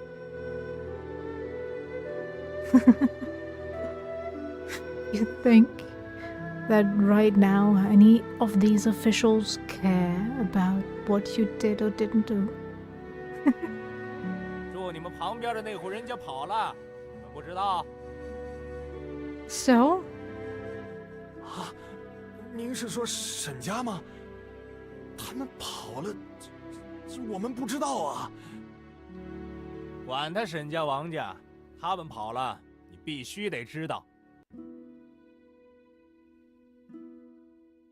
按照朝廷律法，他们跑了没人交粮，我便要从你这儿收粮。 We should have just run away as soon as Grandma was dead. 不行，不行啊，关老爷，这么多年我还是头一回知道这律法。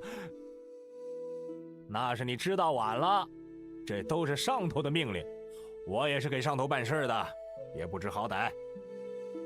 Right, you're absolutely being so nice to a family that's already starving. Right. 关老爷，我们是真的没粮了呀！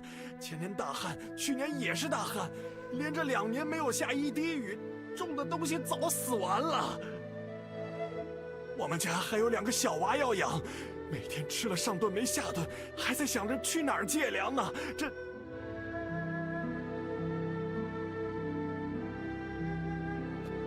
Might I remind you of him saying, yo, half a month of food is not a lot. It's totally worth giving his dead mother some burial clothes and a coffin. 头儿，他们有粮，看这缸里至少藏了1袋。 And you're gonna take them all away? 拿8斗出来。 Oh, so nice of you to only take 8. Wow. 哎，不能拿，不能拿！哎，关老爷，我求求你们了，这都是我们的活命粮啊，真不能拿呀！要么你们别往上跑，3个老爷每人拿1斗米走吧，好不好？滚蛋！ Okay. 老子也不想你们家娃子饿死，大发慈悲给你们留了2斗米。 Wow, 2 buckets, and how long will that last us? Hmm? 你们别吵，再吵我们把剩下的也拿走。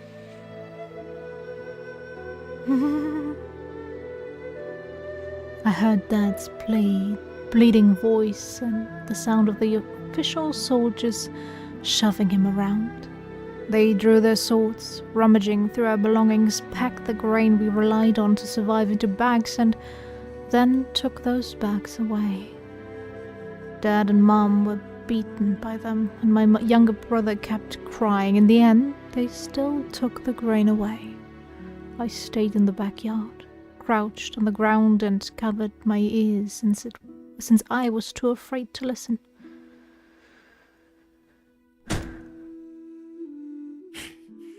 这些个帮客、兵贼，不得好死的玩意儿！ Blot it all out. After the tax official and the official soldiers left, Dad slammed his fist against the wall, cursing bitterly in frustration.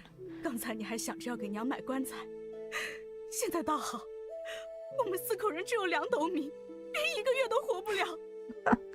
I love how the mom, the character like the least, points out his own miscalculation there. 才儿、穗儿，我、你，我们一家子都要饿死了。 Well, time to run away. 别哭了，我之前就说了有办法的。 Right, and what's that gonna be, huh? 有什么办法？娘卖了后院那宝贝，不行，娘死前特别说了，传家宝怎么着也不能卖。那怎么办？我以前就想过，实在没办法的时候，就带着我爹当年留下来的那堆东西去演影子戏。 And how much is that gonna pay you, huh? All things considered, I don't think people have enough money to pay you for your performance if they are already struggling. Unless you go to a city where apparently everybody has still some food and money left. Dad sighed, his hand resting on the edge of the bed as he spoke to Mom. 你当真？戏子是最贱的下九流，你爹当初好不容易摆脱了这身份，说不许你再演的。 Yeah, what else does he have left, huh? He can't grow any food if there's no water. He can't go, I don't know, trade items that he doesn't have. So, yeah, he basically has only his skills as a performer, I guess, left. So, better being seen as something lower than not having any food or money to survive. 现在这光景，再演也是没办法。影子戏再贱，也是一门手艺。这手艺，若是能让我们活下来，那我就必须得演。Yeah.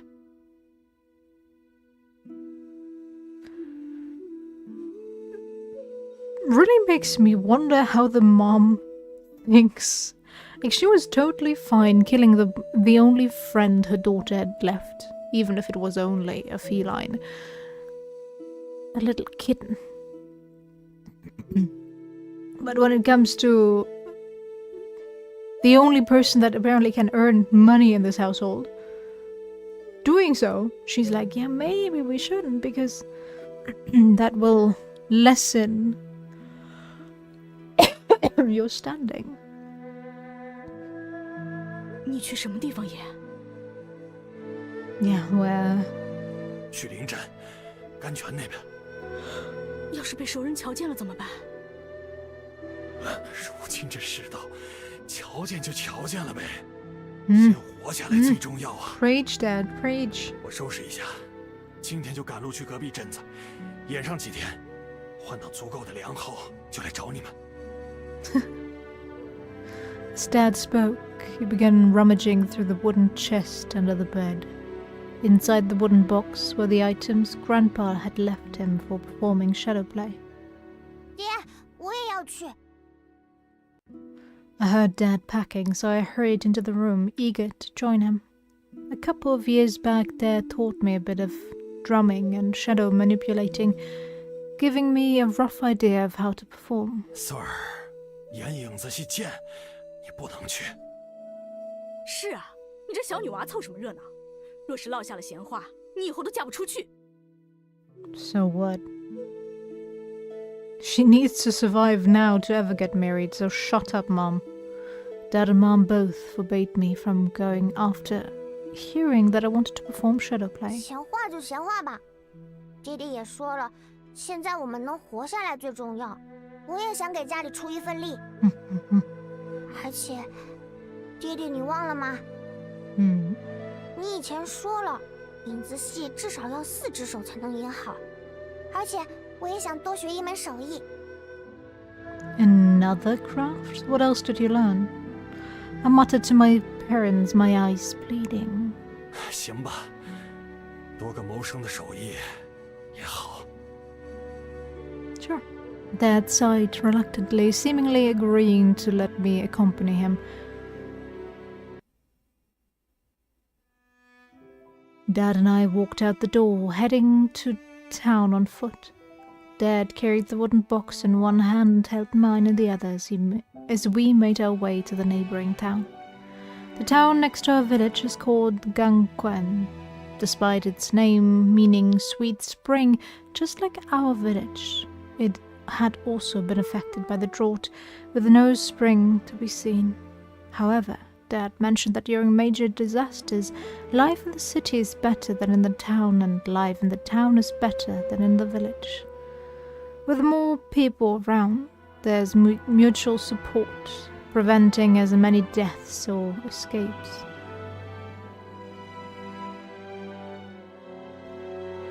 We arrived at Gangquan town in the evening.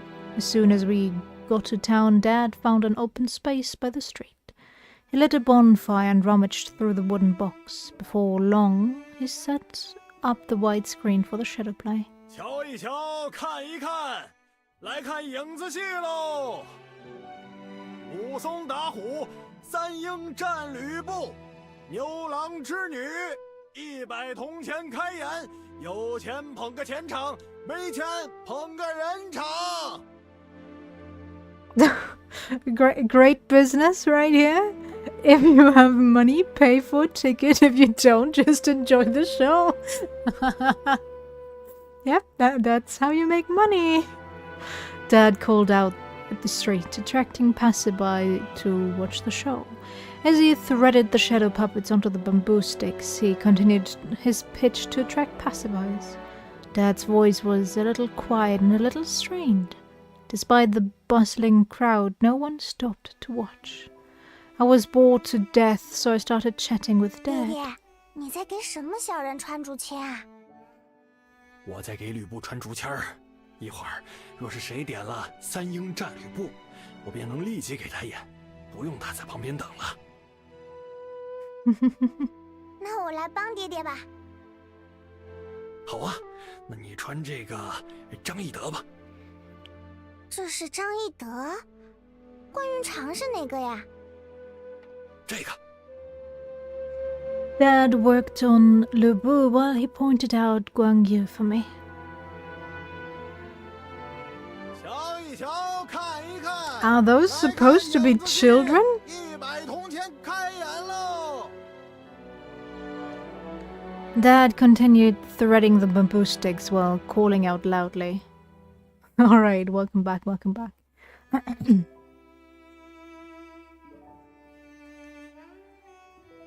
Half an hour passed, but still no one paid any money.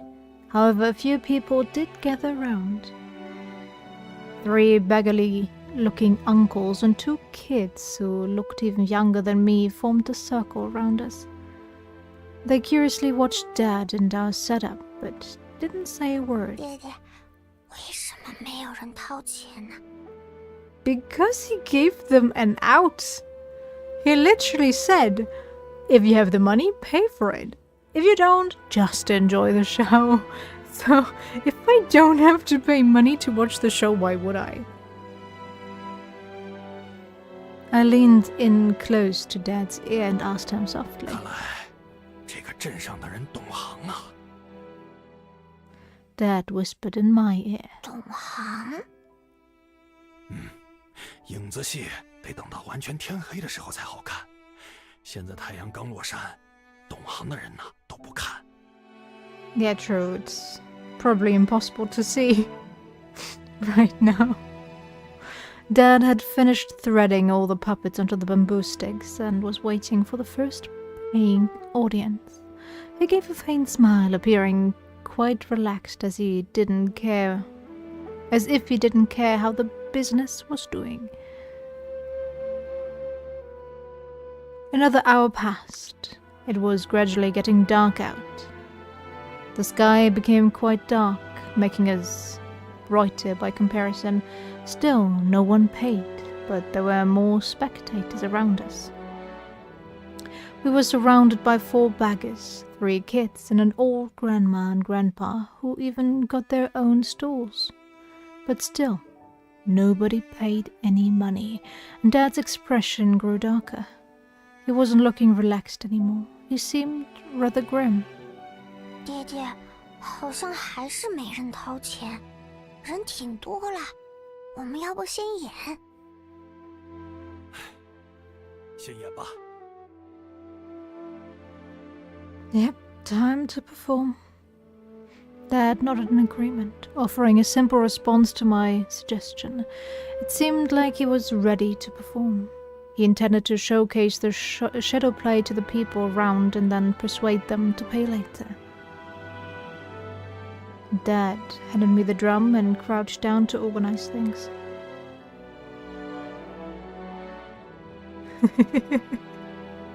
He already clickbaited them. Well, kinda. Those that weren't willing to pay, at least. And I think everybody knows the stories that he's trying to tell them, so it's not like anyone will miss out. Maybe the poor beggar children not so much, but, you know, the rest of them. Gotta take a sip.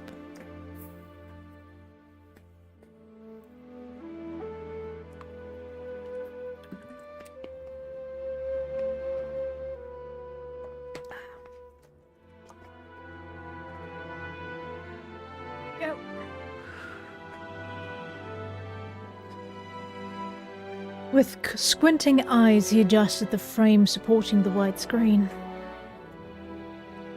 The firelight cast a glow on the white screen, tinting Dad's face with a reddish hue. Beads of sweat formed on his temples, trickled down his cheek and gathered at his chin. He closed his eyes, then opened them again. I took a deep breath, glanced at the onlookers, and finally began to sing. Oh god, he's even worse than his daughter.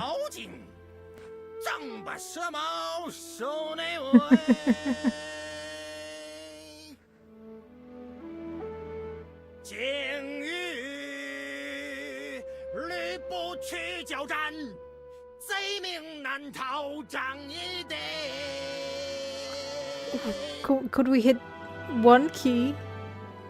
Even just one? Dad sang loudly while controlling Zhang Fei in his hand. Zhang Fei, Zhang Fei, right? Oh well, entered the stage on a horse, wielding the serpent spear in his hand. He darted from one side to the other, charging back and forth behind the white screen. I was captivated. Sir. Dad called out to me softly and gave me a nod. It was then that I realized he was urging me to beat the drum. I quickly picked up the drum and started beating it in a lively rhythm.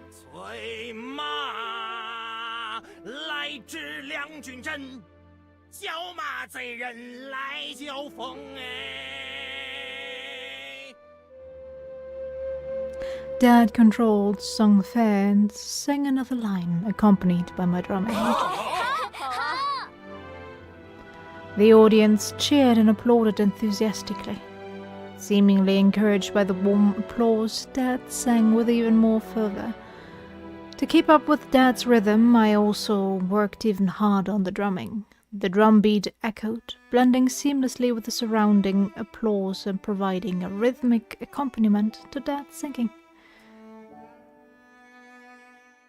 Yay! Food? Question mark?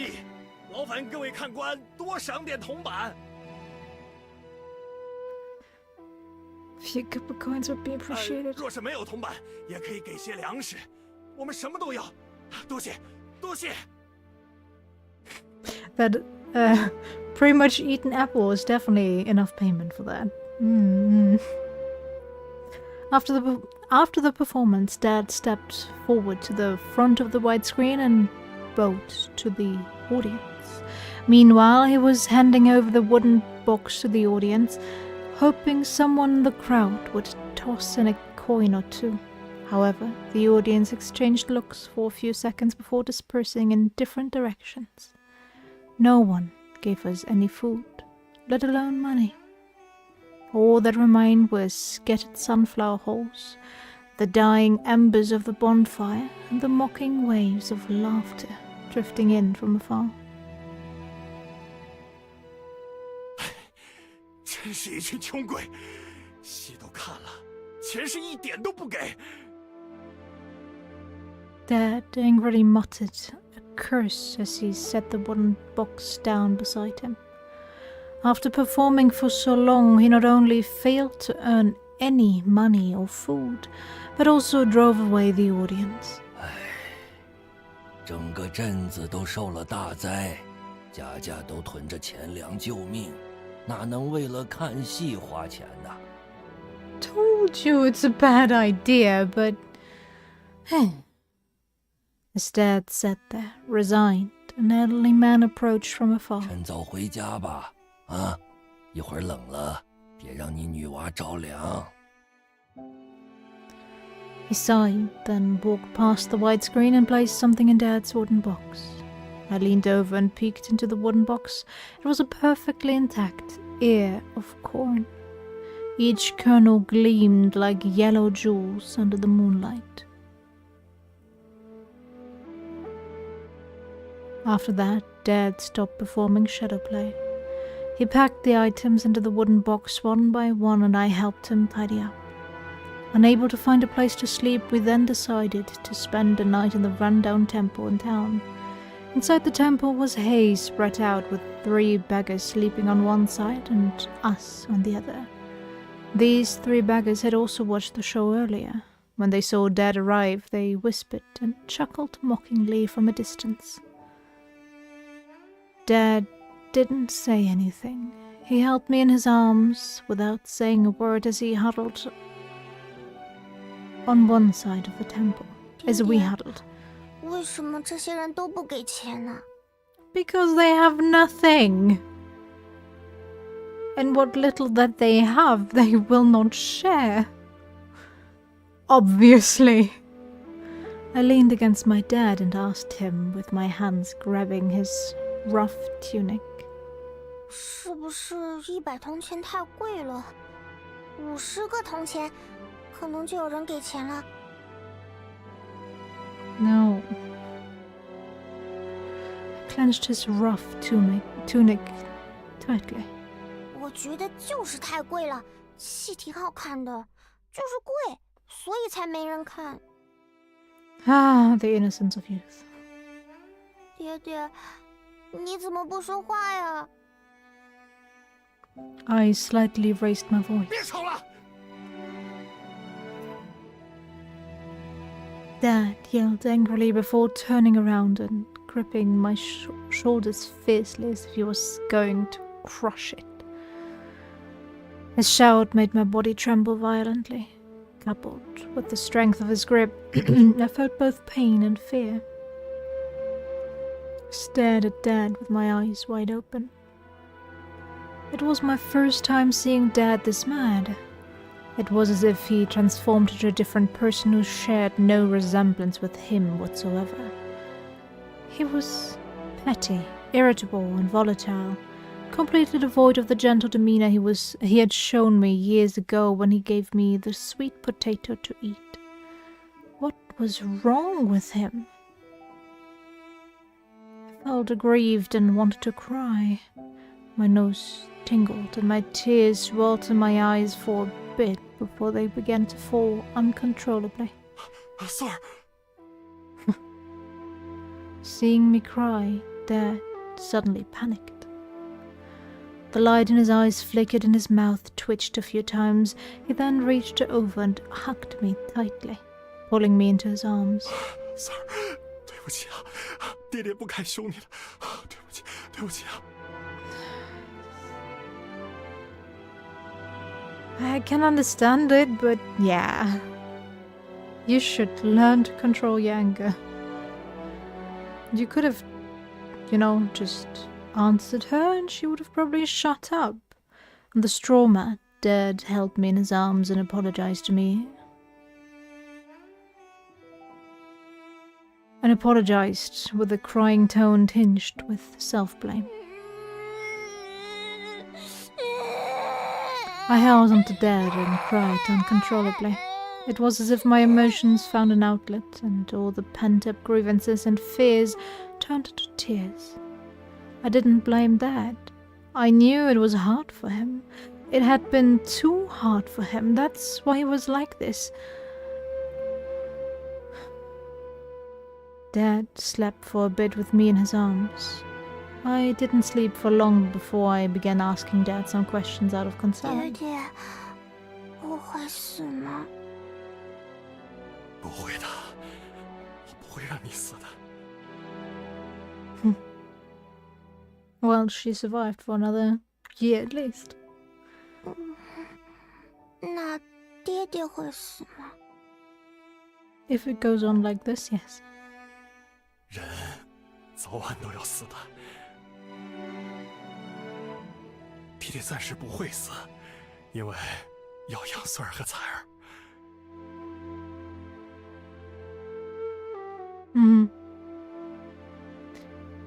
Let's see if he can keep that promise. 至少要看你们长大了，爹爹那时候才能死啊！ 不行，我不让爹爹死，爹爹不能死，不能死。好，好，爹爹不死，不死啊！ I started crying again while hugging my dad. This time, I was the one who hugged him tighter. He also responded by embracing my back, gently patting my back to comfort me. I had no idea when I fell asleep as well. I just remembered lying in Dad's arms and it felt really warm. The next day, we woke up in the rundown temple. In the early morning, we headed to the only pawn shop in Gangquan town.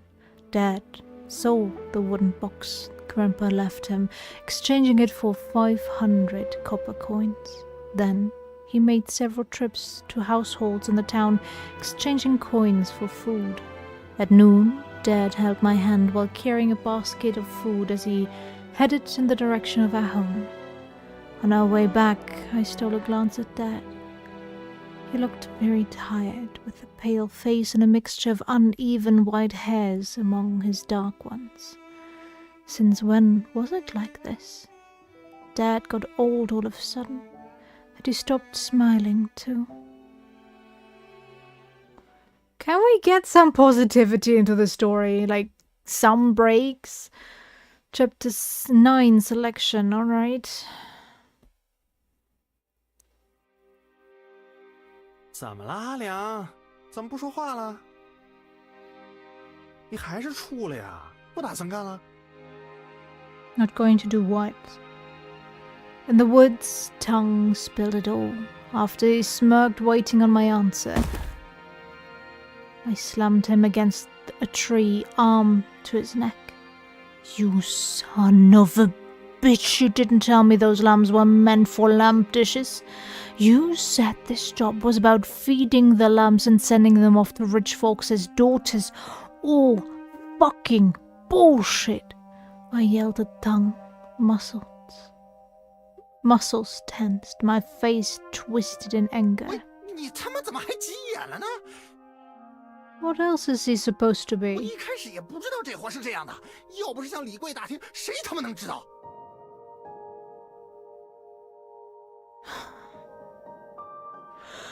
You could have guessed? 这种活咱们怎么可能一开始就知道？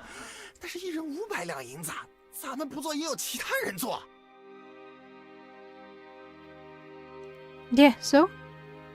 At least we would have had a clear conscience.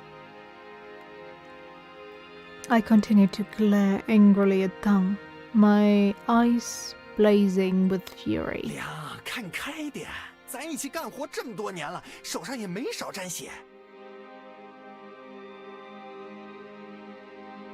True, but like, shouldn't you have some code of honor that you want to keep?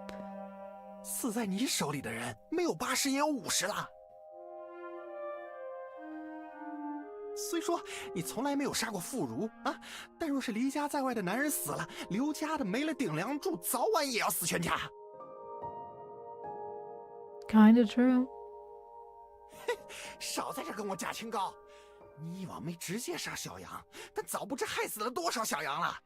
那这次的活儿也不是让你直接杀小羊，又有什么区别呢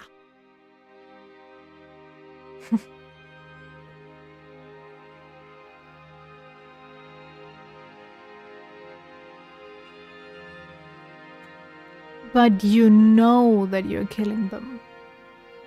Leaving them without the father doesn't necessarily kill them. It doesn't necessarily mean that they have a family. Well, it is highly likely in this era, but still, it is not a guarantee, so you have that out, I guess. I stayed quiet. Tang's words hit me hard. My determination wavered and my arm, pressing against him, eased up. 他妈的梁！想想那年的京城大爆炸，不管是好人坏人，男人女人一下就给炸没了。Yeah, so? Tang shoved me hard, breaking free from my grip. 本就是无常的，好人不一定长命百岁，坏人也不一定就会遭报应。世上的一切，人说了都不算，只有老天爷说了算。 Right? Everything in this world gets its way. Ah, okay. We people don't have to say. 不管我们是好人还是坏人，哪一天说死就死了。那我们为什么不为自己活着？啊？我们活得更好，这有什么不对？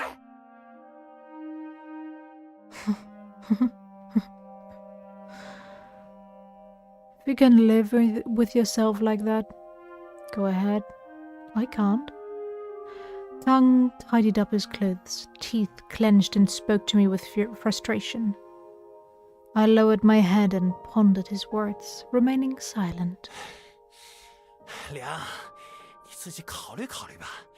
我最后再提醒你2句。 What things? 这事儿咱们办了，先不说荣华富贵，攀了这种级别的大贵人，哪怕之后咱被官府捉住，也没人敢砍咱们，因为他需要咱们给他做事儿。 No, he needs you gone so his misdeeds don't spread. He might keep you around for a bit if he thinks he can trust you, but otherwise you are dead. 这事儿咱们不办，也一定会有其他人去办。天下都是人家的，若是反抗他，只有一个结果。 I love how his only reasoning is, if we don't, someone else will. Yeah, but they have to find that someone else first before there is somebody else that will do the job. There is most likely gonna be one, but... True. But... yeah. Just because you can doesn't mean you should. And just because somebody else might do it doesn't mean you should either. Oh well. With that, Tang spat and headed back towards camp. I stood there, memories of the blood rain from the 6th year of Tianji flooding my mind. After that explosion, everything I cherished became meaningless. Wealth, emotions, bonds, even principles. You have some sort of principle, though. The words I never said to my father, the ones he never spoke to me. My dreams, his dreams, our conflicts, all lost their significance. I've been living in emptiness, like a walking corpse. I should have known better. Nothing matters except staying alive. But if I never knew these lambs. Their fate wouldn't concern me in the slightest. Now that I do, can I really send them to the swine demon?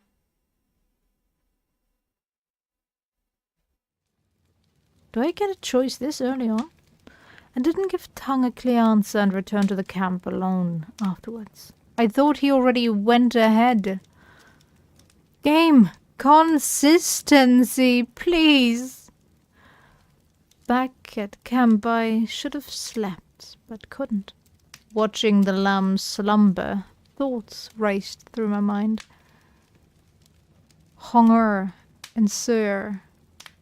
Those sisters were from poor backgrounds. The older one looked after the younger, who, despite her age, was quite sensible. Then there's Kyonghwa. Her father was originally a lofty official, but was exiled to the border due to political changes, causing the family to fall. Despite it all, she's smart and reasonable, quite mature. Mansui, the smartest, knew it all from the start, seeking vengeance for her sister. I'm not sure if you were there. He literally called out that when she talks about her sister, it doesn't seem genuine, but when she talks about her father, it does. So, and we know that she doesn't have a sister, or at least it wasn't mentioned up until the recap. And I think they said she's the oldest, so yeah. Weird. Kinda hate how he's still stuck on that vengeance for her sister part. She wasn't scared to die, and she's sharp. Always aimed to go after that big shot. No, to take down the swine demon. No, to take down that swine demon for revenge. I was not hopeful, but had to admit, if she can keep that blade hidden and catch him off guard, that swine demon just might meet his end at her hands. After all, when she came to me with that blade, she was swift, decisive. A regular person might have been caught off guard. Can she pull it off? If she messed up, what's the swine demon going to do to her? And if she pulls it off, what chaos will that stir up in Luoyang or beyond? And then, will I be implicated for sending her there?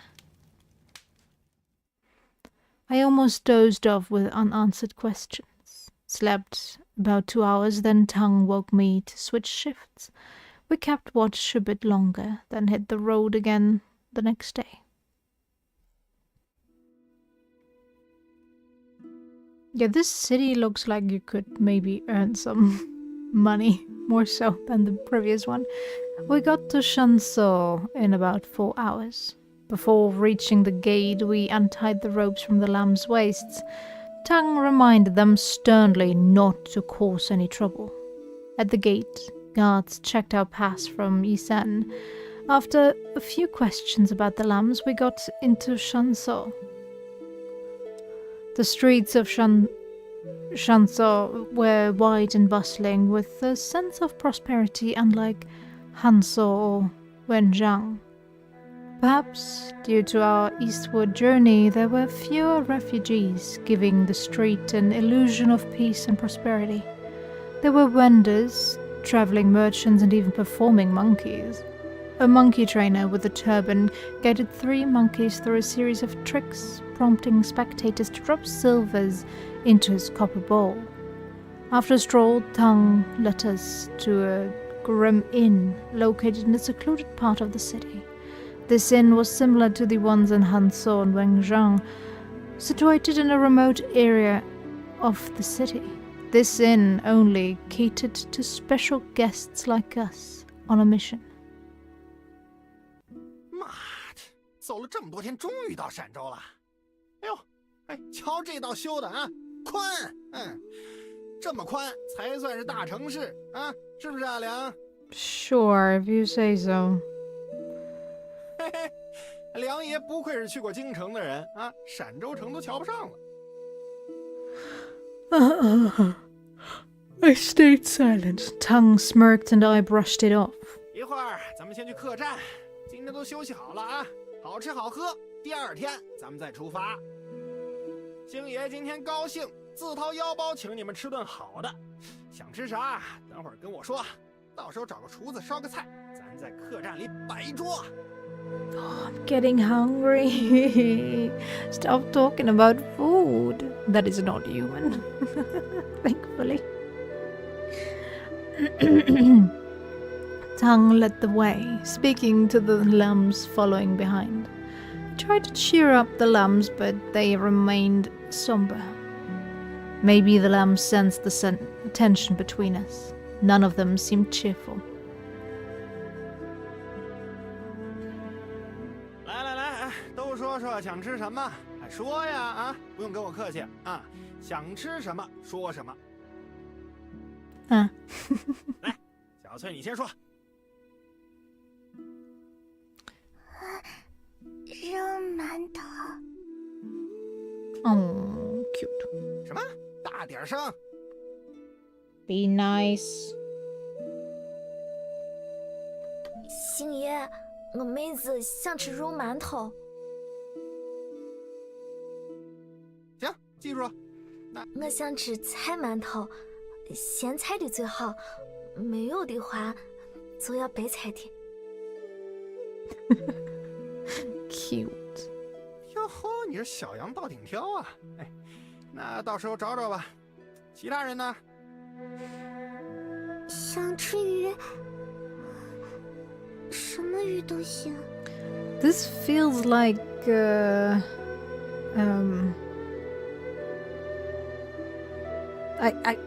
my mind is just going straight to the German word Henkersmahlzeit. So basically the food you get before being sent to the gallows.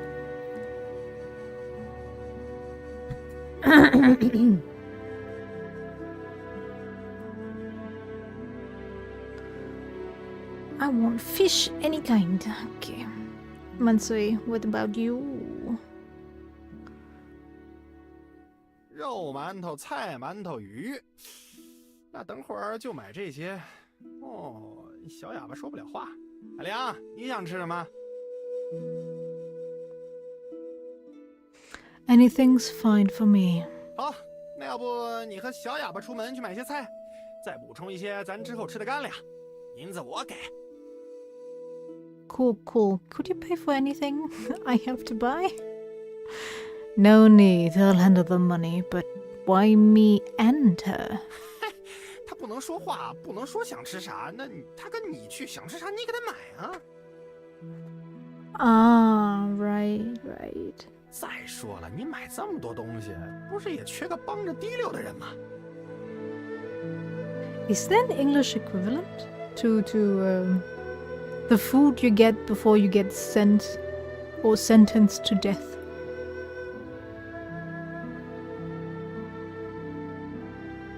I feel like there is. My brain is like, yeah, there is something like that, but I cannot remember for the life of me.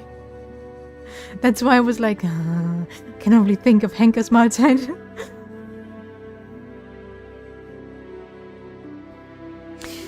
Plus, with all that stuff to carry, you could use a hand, right? Yeah, sure. With a grin, Tongue urged me and Mansui to hurry up and buy rations, insisting we come back to him for money. I knew exactly why he wanted Mansui and me to go shopping together. When we arrived at a city, it was customary to replenish our supplies. Usually, Tongue took care of this task. He was more eloquent, sophisticated, and skilled at bargaining. However, this time he specifically instructed me to buy groceries, probably due to his lack of trust in me. My failure to give a clear response last night likely contributed to his suspicion. He didn't want me staying at the inn anymore, fearing what I might say to the 4 lambs if left alone with them. He even worried I might set them free. The reason he was fine with Mansui coming with me was that he thought she was mute and less likely to cause trouble. Alright, you stay at the inn. Keep an eye on the other lamps. I'll take her shopping. I glanced at Tang, then at Mansui. Then I grabbed the silver and the bundle and headed out with Mansui. Shanzou's streets were livelier than Hanzou's. They were filled with shops, including taverns, tea houses, pawn shops, and workshops. People brushed past each other as they walked. Looks like the monkey performer from earlier finished his act and went back with his monkeys. 良夜， Yes. After a few hundred steps from the inn, Mansui silent until then, suddenly addressed me. What? Glancing at her, it seemed she had no intention of pretending to be mute anymore. 我们先去买什么？ Market, grabbing rations, fish, and buns. Tang already got their order, so I'm set. Didn't he want to let the cook of the inn make that food? Why are we getting those buns from the markets? How about you? Anything specific you want? 我没有啊，良夜选自己喜欢吃的就好。 Right, right. 这么一想的话，有一个东西很想吃。如果良夜看到番薯的话，就买一个吧。 No. You know, that callback would be sweeter if we didn't have that story with her father. Or if we knew that her father was dead already. Like, it is heavily hinted at, but we didn't have the confirmation yet, so yeah, it definitely would hit harder if that whole sweet potato thing would happen after. Sweet potatoes? What's that? 良夜竟然不知道番薯。 What do you mean, don't even know, huh? Honestly, never heard of it. Didn't come across it even in the capital. 那我教你了，番薯是海外来的稀罕货，吃了能长寿。 Right. Guess they promote anything.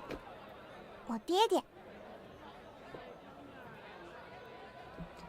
Don't trust your dad like that, idiot.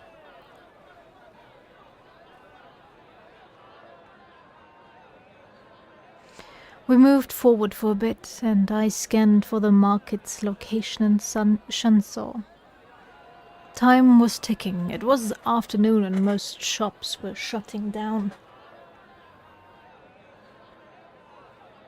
We had to hurry, otherwise we might end up empty-handed. 良夜，要不牵一下我的手吧？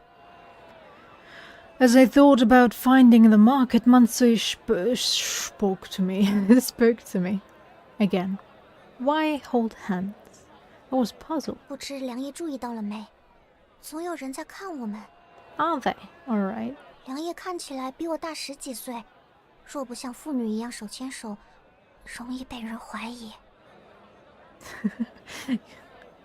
Welcome back. And I thought my internet was bad. Or maybe another internet cable was destroyed by Chinese Russian corporation.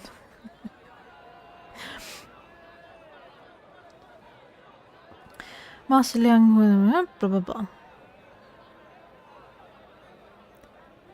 If he looks way older than her, I really want to know how old he is in comparison to her. We know she's 11. So how old is he? If he went with his father 6 years ago to watch that shadow play, and I think he was supposed to be a child back then? Or at least a teenager. He shouldn't look that much old, like, yeah, like an adult for sure, but I really want to know his age. Give me some deeds, game.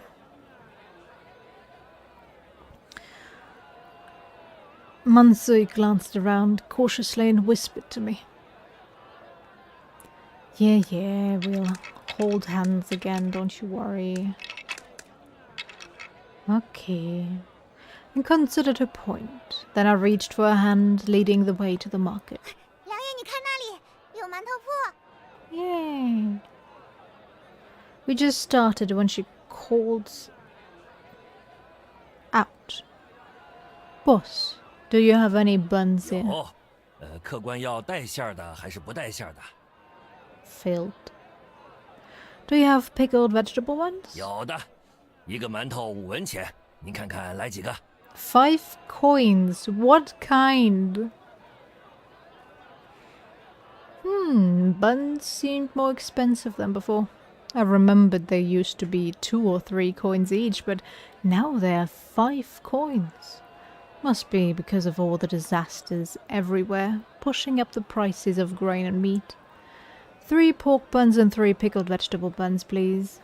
I thought for a moment and said to the boss. 客官，我们这里8个一笼，买1笼划算，只要32文钱。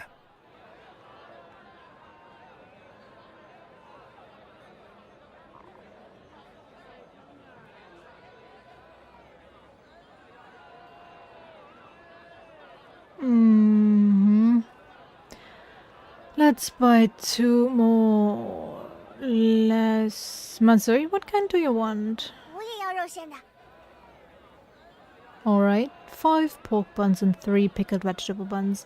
Here's the money. 好，我去拿1笼馒头啊，客官，稍等一会儿啊。 Thank you. I handed over 32 coins and we went to fetch the buns. Okay, yeah, he saved 8.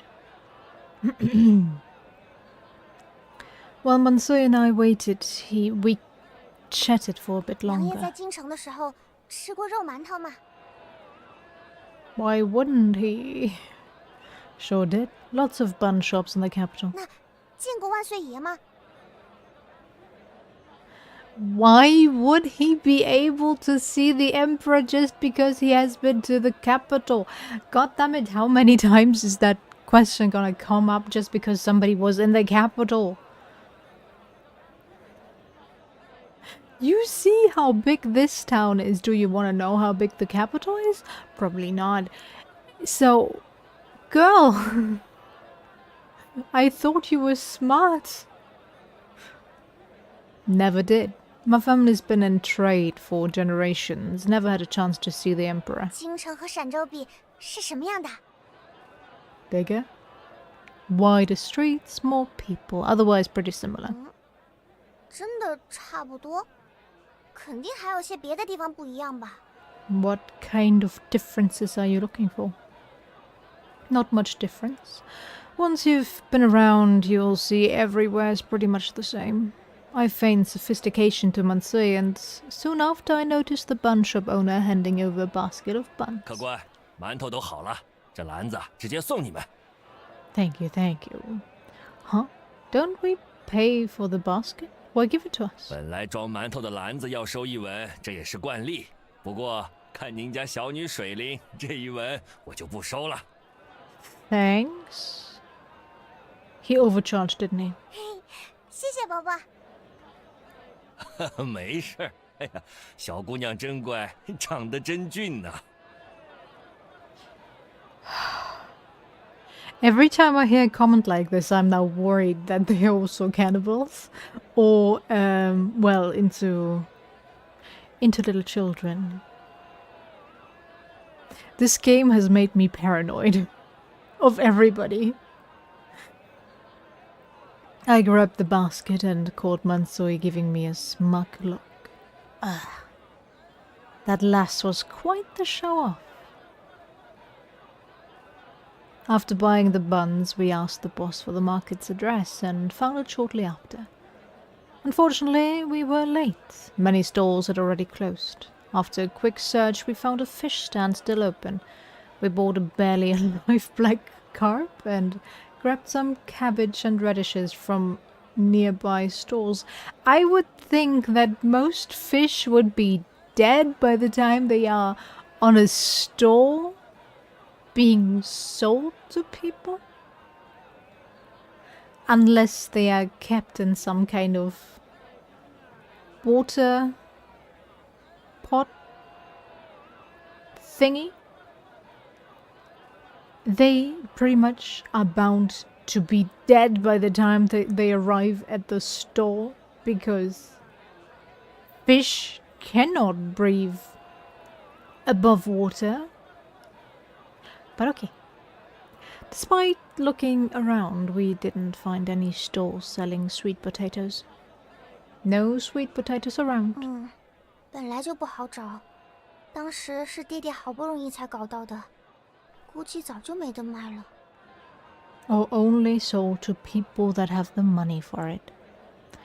Should we head back? 等一下，良夜，你忘了还有东西要买。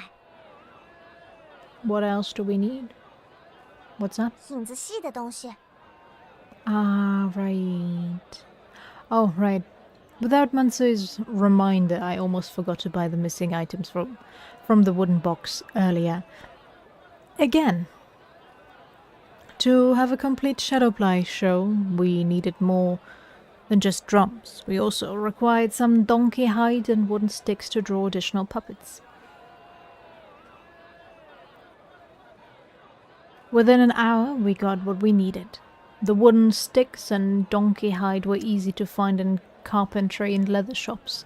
The drums were not everyday goods, but luckily there was a pawn shop at the market. The owner said they mostly dealt in low-end stuff, and once something was pawned, it was gone for good. We found a theatre troupe's drums here. After a quick haggle, I paid 200 coins for the set. 良夜，这套锣鼓买200文，你觉得贵不贵？ Yes, absolutely, probably. It's alright. Things are usually pricey at pawn shops. This much isn't bad. 戏班子当时为什么要当掉锣鼓啊？ Probably because they needed the money. And maybe the drummer isn't there anymore. Times have been tough lately. Many people can't even afford food, let alone going to the theatre. With fewer people attending shows, the theatre troupe decided to call it quits. 戏班的人不唱戏，那回去干什么？ Find different work? You've got me there. I don't have any friends in the theatre troupes to ask. In theatre troupes. Oh, didn't you mention it? Your family used to be in a theatre troupe before becoming regular folks. How'd that switch happen? 我不知道，是从我爷爷那一辈转的，爹爹没跟我讲过。对了，良夜，有件事想问一下你。 Right, what's your question? Yes. 你在当铺当过多少次东西？ How many times have I pawned something off? Never kept count. Probably dozens of times. I'll be honest, I've never pawned anything. If anything, I sold it on eBay. Oh my god. Or at a flea market. We have like a yearly flea market here in town,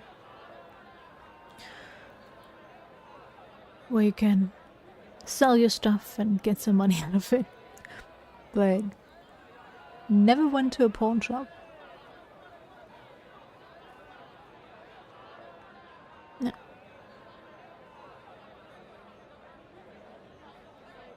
And they're really few and far between. I knew in my city where I went to university, there was a pawn shop that I would come by regularly if I went to town, but I wouldn't know where to go in my current town and surrounding towns. I don't think they have pawn shops, do they? Probably somewhere in some weird street. I don't know. 当东西都是为了卖钱吗？ Yeah, probably.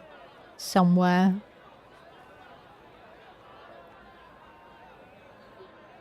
Yeah, why not? Yep, always for money. I calmly replied to Mansui. Back then, when food was scarce, I often pawned items. Starting out with Tang, I did a few deals and even took care of a few sheep. Initially, I kept some of their belongings, but later, when times got tough, I pawned them off to pay for food. Those transactions were pretty much final, and whatever was pawned was probably long gone. Good riddance.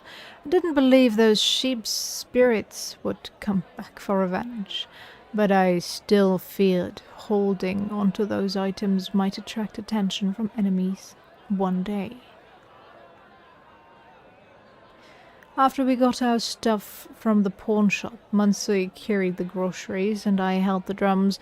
We headed back to the inn.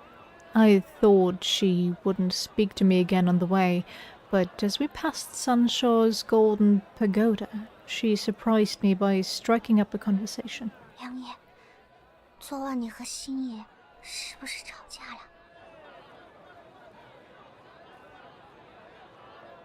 Okay, game. Could we get a consistent timeline? You literally told me, like, okay, we can't go there. Before we came into town, that it would take us 4 to 5 days to get to this town. And now it's been yesterday again? Be a bit consistent. I don't know if it's like mistranslation each time, but it feels like every time they say like, yo, so and so many days have passed. Then there comes a sentence where like, yeah, all of that happened yesterday. It happened with her attacking us, where the game told us we were out for, 5 days. Mentally checked out, and then he's like, yeah, well, she attacked me yesterday in his thoughts.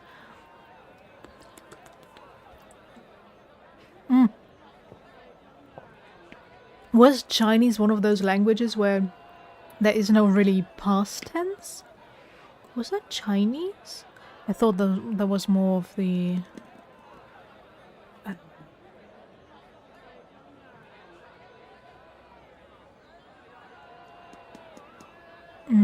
I forgot.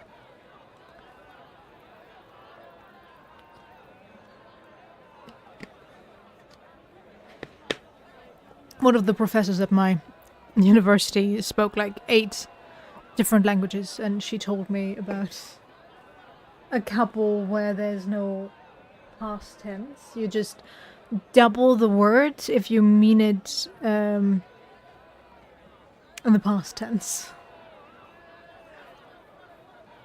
It was like today, or yesterday, I don't know.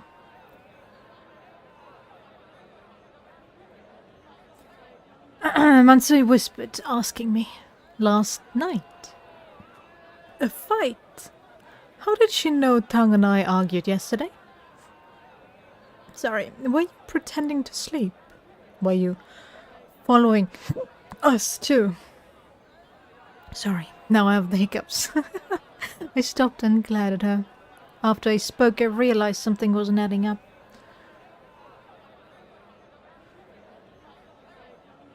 She couldn't have been following us. I tied her up last night. She must have been feigning sleep. The lass probably squinted, pretending to be asleep while watching Tang and me. She pieced together that we had argued from our reactions before and after our conversation.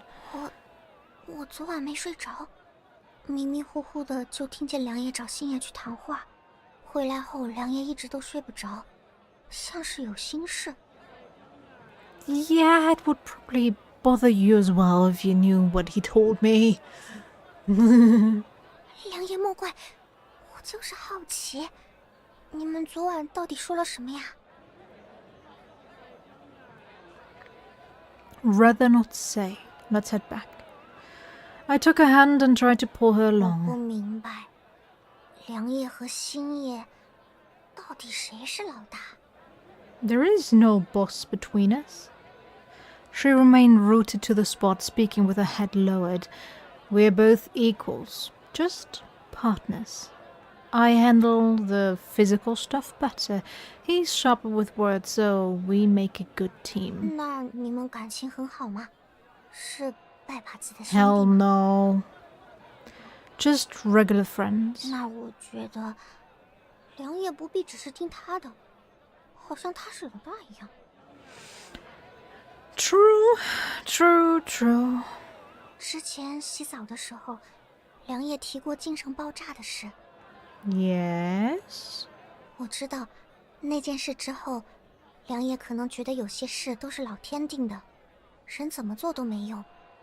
但我觉得不是这样的。 How would you come to the conclusion that he might think that fate is inevitable?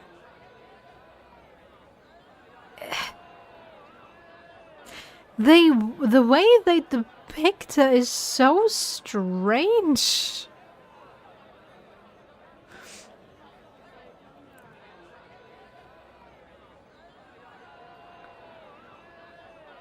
Unless she heard what Tang said at the end, where he was like, remember Jiang Jing, fate is inevitable, it will hit anyone. There is no way in hell that she would think just because he was part of that, that he would maybe think that way.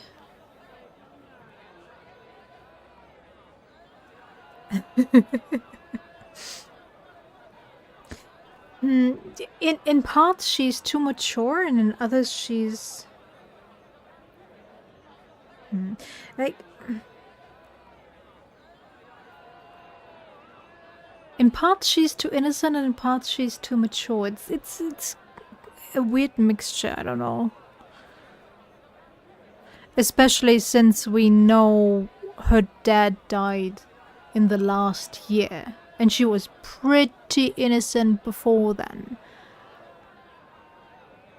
All things considered, yeah, you can age a lot depending on the experiences you've made, but but in 1 year you will not just switch into this cunning little fox that she is currently, manipulating a man at least 6 years older than her. Like, yeah, Liang is not the smartest person as a protagonist ever, but being outsmarted by an 11-year-old child is still, I don't know, weird. If you're unprepared, sure, but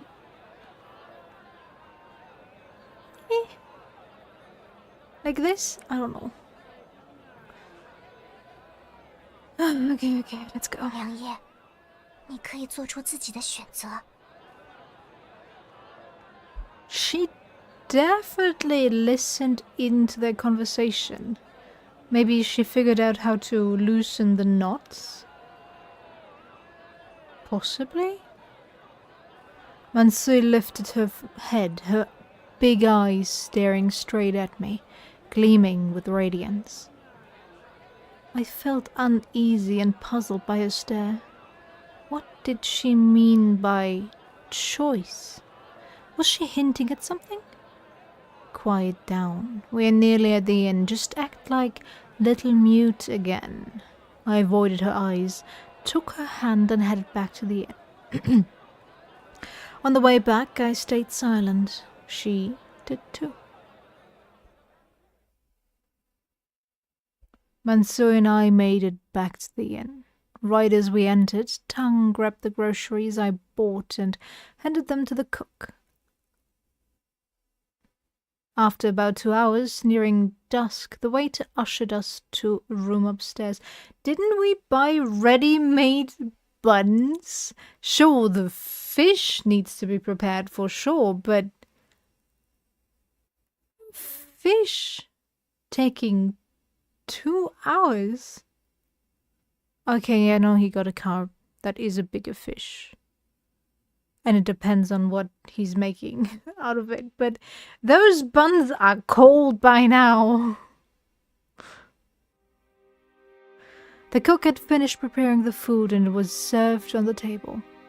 Stir-fried cabbage, steamed carp, 5 pork buns, 3 pickled vegetable buns, and a big bowl of reddish soup. It had been a while since I'd seen such a spread, probably even longer for the lambs. Tang untied them and they gathered around the table, eyes wide, drooling over the dishes.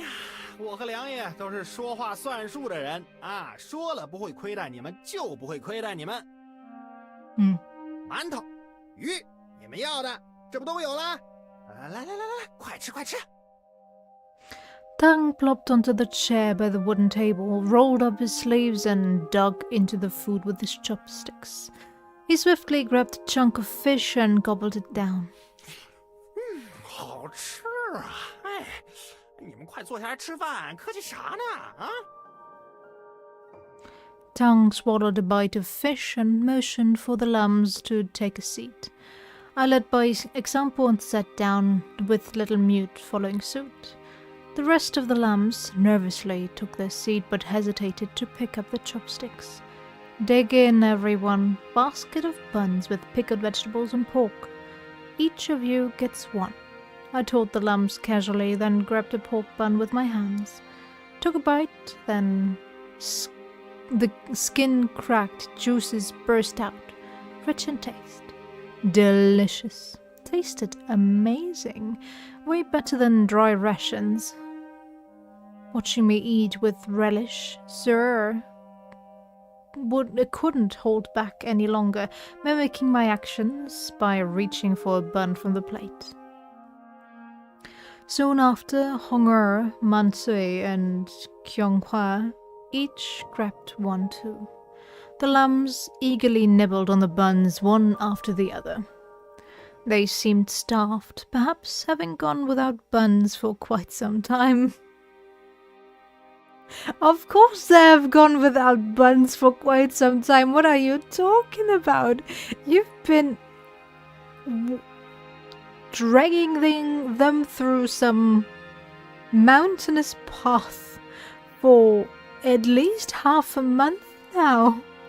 What are you talking about? I paid close attention to Sir and Hong'er, the sisters who had requested the buns.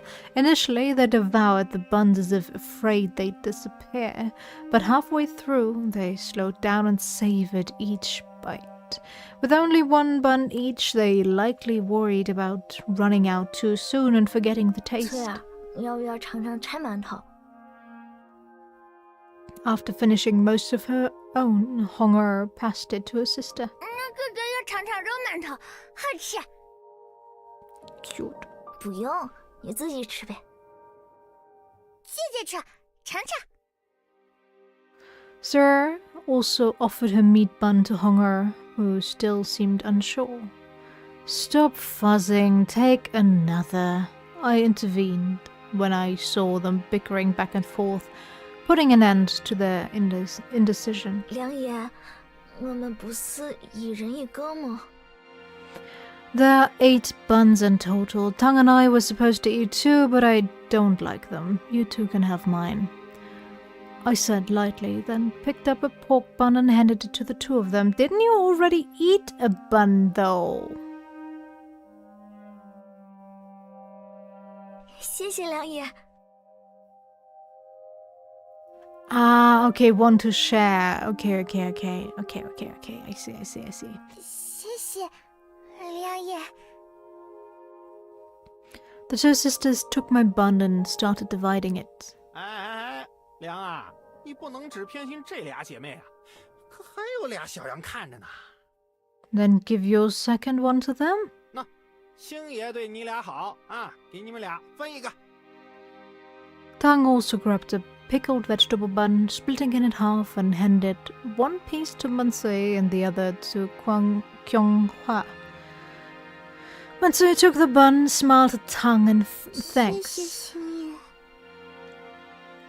Kyonghwa, a bit nervous, accepted the half bun and quietly expressed gratitude to Tang. 哎呀，这个鱼是你梁爷特别去买的，快吃啊！那。 Tang picked up his chopsticks, serving Kyonghwa a piece of fish. Game, you can't start out with him taking a chunk of the fish when he sat down to then say, yeah, this is the first time he took anything.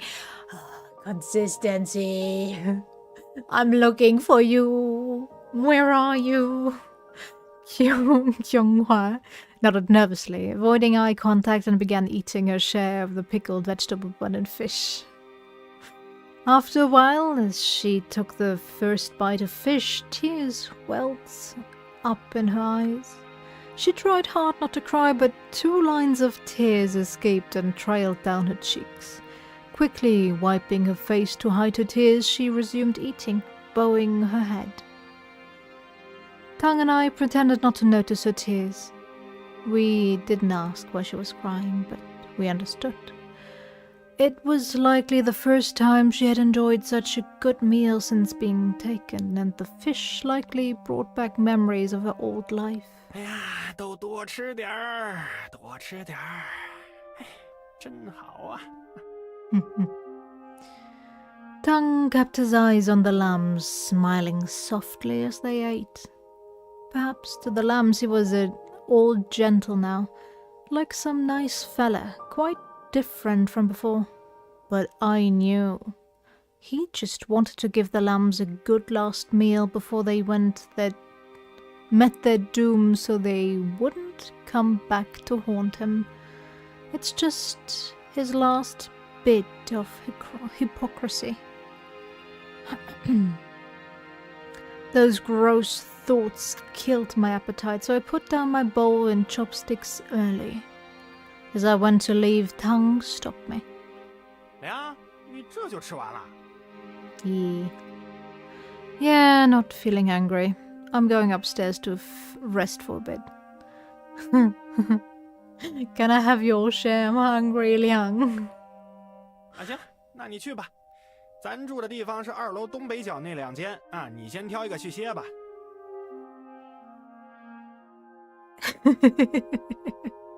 Yeah. Oh yeah, you missed that part. The whole conversation in the woods was just so messed up.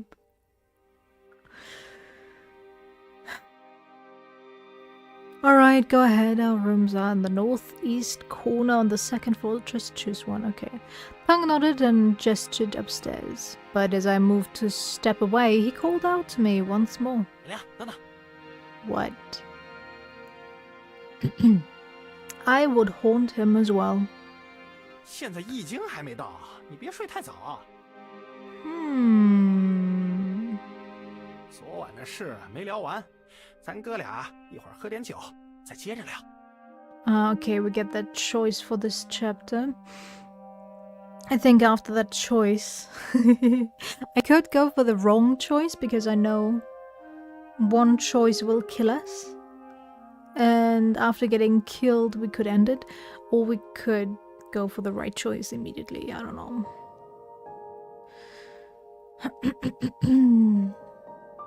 As the sun dipped below the western horizon, dusk settled over the land. In the distance, the evening drums echoed outside the inn. With the first watch signaling curfew, the inn began to close up. Shanzhou was a bustling city, strict with its curfew unlike rural villages. At night, venturing outside meant risking punishment by the night guards. After dinner, the waiter tidied our table and locked up for the night. In my room, thoughts swirled in my mind. First about the lambs. The image of the sisters Hong'er and Sir sharing the bun, each insisting the other should have it, and Kyonghwa looking like she was about to cry while eating the fish stayed with me. 1 second.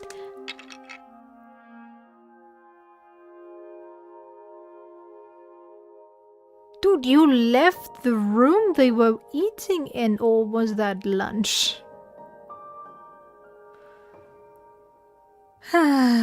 Consistency is not a thing. Then there's Mansui. These days, learning shadow play with her, chatting in the bathhouse, grocery shopping together, memories flooded my mind. Reflecting on those moments, a certain realization solidified within me. I wouldn't say I'm head over heels for these lambs, but I just can't bear to send these lambs to such a gruesome end. Besides mulling over the lambs, I also dwelt on Tang. 5 years back, while fleeing famine, I encountered him on the road. Was ambushed by 3 men not far from the main road. Tang was among them. They aimed to rob me of provisions and my father's sword. I resisted fiercely. That battle was perhaps the closest I've ever come to death's door.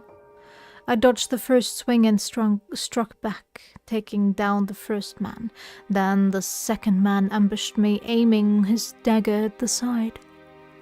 At my side, I sidestepped, taking the hit in my thigh instead of my abdomen. With a growl, I fought through the pain and yanked the dagger from my leg. And I returned it to him with a forceful thrust into his belly. I beat 2 bandits, but got badly hurt in the process. Blood gushed from my wounds, making me dizzy, and I collapsed. I recalled Tang coming over. Just as I was about to fight him off with my last bit of strength, he tossed his weapon and told me to lie down, saying he'd patch me up. I was puzzled by his actions. He smiled and said he had a change of heart, wanting to rescue me. Fed up with his old crew, he saw potential in me and invited me to join him instead. Together, we'd navigate the chaos of the world and make a living. That's when it hit me. Partners didn't matter to him one bit. He was cold to the core. Didn't give a damn about his whole crew. He just wanted more money and a cushier life. Who his partner was didn't concern him in the least. After that, he patched me up, and we became bandits, hitting lightly guarded merchant caravans in the mountains and sometimes robbing travelers on the road. He had great connections, always scoring good information on caravan size and routes. My role? The muscle. We hit unguarded caravans or ones with just a few guards, take one out quick and we can rob them. Split the loot down the middle, adjusting for extra effort. 5 years in, still not friends. Probably because we're both ice cold, both wolves. Wolves hunt, eat and survive together, but they never become friends. That is so not true. Well, okay, maybe you're wolves, I don't know.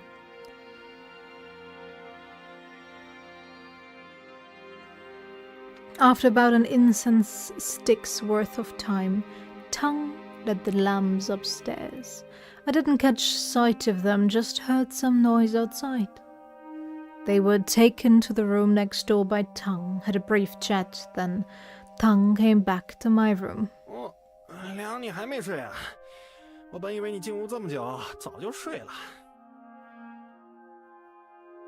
Didn't you literally tell him that he was supposed to stay awake so you can finish the chat? Dude, could you stick to one story? Not tired. All the lambs finished eating. 吃完了呀，他们个头不大，吃的倒挺多的。特别是那个小哑巴，不声不响，快把整个盘子舔干净了。Yep. 我带他们去客栈的茅房解了手，之后便把他们带回来了。 Good job, I guess. You locked the room next door now? 还没锁。啊，不过你不用担心他们趁这会儿跑了。我跟那些小羊说了，必须留屋里，也已经用绳子绑了他们。而且这整个客栈就一个门，这门晚上一直是锁着的，他们哪怕解了绳子也出不去。Great, great, great. 咱俩明天起早点就行了。要是再不放心啊，咱一会儿可以给他们的屋子挂个锁。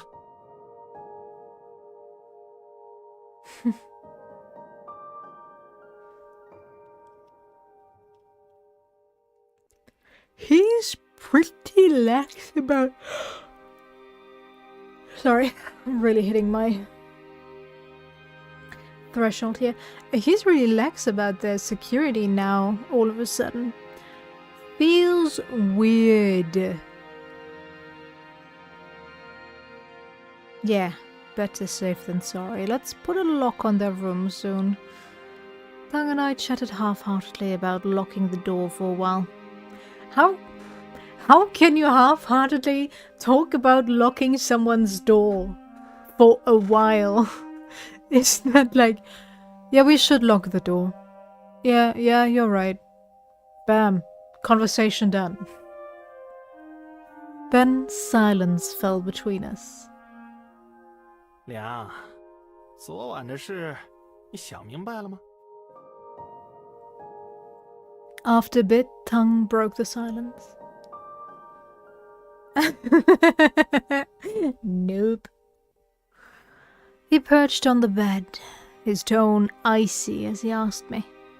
这活你打算继续做吗？给个准信儿啊！说话呀，别他妈跟闷葫芦似的，不是说了聊清楚吗？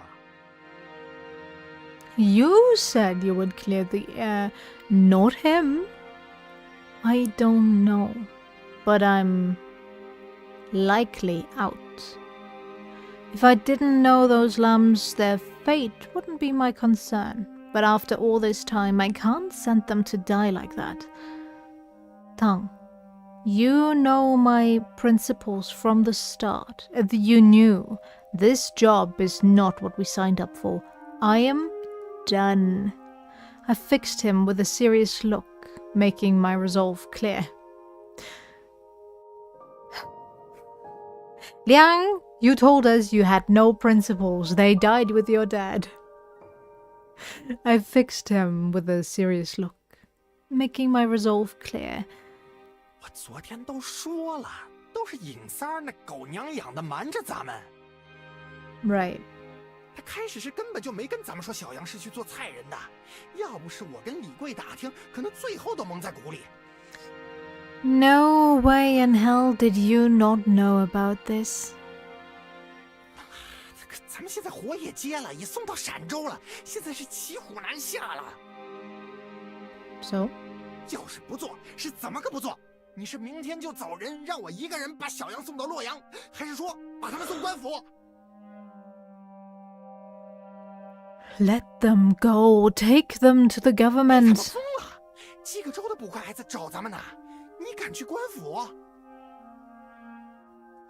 这不是赚不赚的问题，是咱们不做这一单就有没有命活的问题。 Pando's broken. All they can say is, nice to meet you, Masina. This isn't about missing out on a profit. It's about whether we'll live to see another day or if we pass on this job. 这次咱们的雇主不是什么小地主，是洛阳城最有权势的人。你耍了他的祸，死都不知道怎么死。 Does he know what goods he's supposed to get or who's delivering them? No. He only knows the person he has talked to organize this whole child delivery shebang. So no way in hell are you currently in danger. Yeah, sure, Isan knows who you are. And he could get angry if you run away, but other than that, who cares? Tang yelled at me, slamming his fist down on the nearby bed. 他妈的，现在这光景，你把他们放了，他们也活不了。 True. 到处都是饿死的人啊！劫匪杀人越货，官兵杀粮冒功，无家可归的小羊本就活不下去。他们反正都是要死，为什么就不能给咱们换钱？啊？他们活在这个狗屁不如的乱世，为什么不能让他们解脱？ They're living in this messed up world. Why not give them some relief? What relief? Sending them to die? How's that a relief? Yeah, just letting them run into the wild definitely won't help them. I said so before. They will probably, most likely, die if we just let them run away. But you cannot. Sending them to some pervert who apparently likes to crush and eat people. Call a relief. Tang frowned deeply, eyes glaring like a wolf's. Locked onto me. How many times do you want to do that stupid wolf comparison? I'm so tired of it. Can't take that path. Can't bear them dying that way.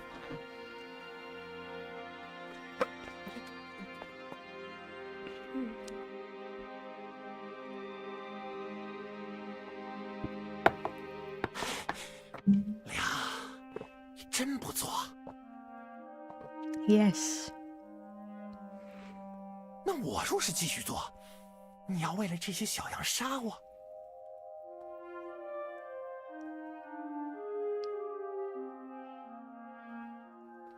What's this choice? You're going to kill me over these lambs. Ah, so, okay. Over. I just read or.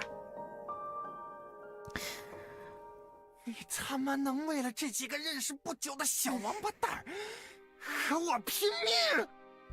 They mean more to me than you do, asshole. Sorry to break it to you. I got closer to them in like a week than I did to you in apparently 5 years. He raised his head, jabbing a finger at my nose, his voice sharp, his face twisted, chin jerking, eyes still fierce like a wolf's. I'm so tired of that comparison. I couldn't read his mind, but I got his message loud and clear. He was warning me, ready to play for keeps. I didn't say a word, just gave him a look. I wasn't backing down. If you're ready to fight, I'm ready to fight back. Tang kept his gaze fixed on me. We were likely two wolves about to clash, eyes locked in a deadly stare down. My muscles tightened, scanning the room's layout while debating whether to draw my blade. His jaw quivered, tears welling in his eyes, yet his glare grew fiercer. Seemed like it's going to be a fight to the death. I was pretty sure I could handle him. If it came down to it, he is the one likely to bite the dust. But we had been partners for 5 years. I didn't want to harm him, let alone take him down. But if he was out for blood and wanted to take me down, I wouldn't hold back either. For those lambs, huh? Was it worth it? I was hesitating, surprised I'd actually break ties with him over them. No, it's just not just about them. It's about me too. I have my principles. He hid details before we started going against them. I've got to stick to my principles. Can't just let it slide. What? Forget what? The tense stand of Tang's fierce gaze suddenly dissipated. He sighed, shrugged, and his tense muscles relaxed. What happened? 凉啊，本来我不想提这个方案的，但若是你这么坚持，那为了咱哥俩别自相残杀，也没办法。 What lie are you gonna tell me? I eyed Tung cautiously. 我有一个提议，能使你不违反原则，也能让咱们把这个任务做完了。只是这个提议很麻烦，也有一定风险。 What is your lie gonna entail? Spit it out. I kept my eyes on him as he settled onto the bed. 明天咱们在陕州找找人牙子，打听下，把现在这4只小羊给卖了。 How is that any better? 咱们把这4只小羊按市场价卖了，确保能卖到一个让他们活着的地方。 Great. 然后卖了的钱，你拿1成辛苦费，我拿9成。再然后呢，我去洛阳找一个我认识的朋友，用Why 9 do 成 you 的钱 get 买4只新小羊。 Why do you get 90%? Hello? How is that fair?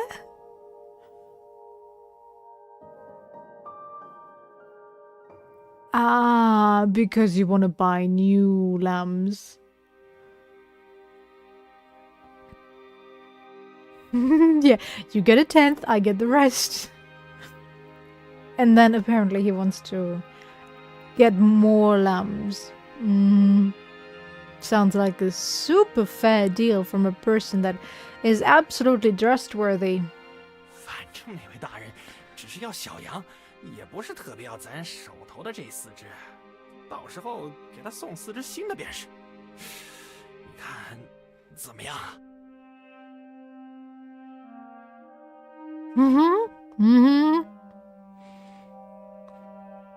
Tang detailed his proposal to me. Got to admit, you are not gonna admit that that sounds like a good plan. Unless there was a mistranslation and he said 50-50 or 60-40. That is not a good plan. It was feasible. I didn't want to send these 4 lambs, already got attached. And if they ended up dead in Luoyang, it would have been on me. But selling them in Sansho and Tang getting fresh ones in Luoyang, it might work.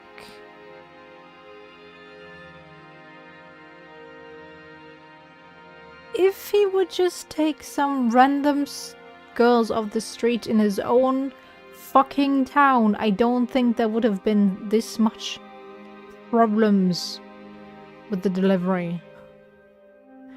And I thought he knew what kind of lambs he's gonna get. The swine demon wasn't specific about the sheep. Might have even taken that Buddha back then. So, what was the harm in swapping them out a bit? It's ironic in a way. Accepting Tang's proposal felt a bit strange. I refused to let those 4 lambs suffer to preserve my principles. Instead, there would be 4 other lambs in Luoyang, unknown to me, bought by Tang, meeting their end with the swine demon. Call it my own wishful hypocrisy. But I was willing to do it. Alright, I'll take your offer. Let's do it that way. What? I want a choice! The change of plans is on me. After we sell the sheep tomorrow, I won't take a dime and I won't be involved anymore. Once you search Luoyang, use all the money to get new lambs and close the deal. 交差后若是赚了钱，我再看着分一点。 Hi Pisces, how you doing?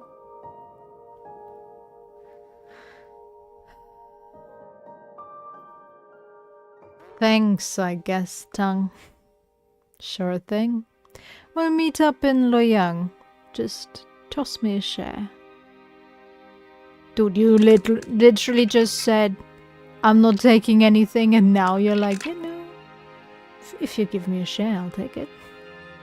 As we talked, the tension between me and Tang eased, and our expressions softened.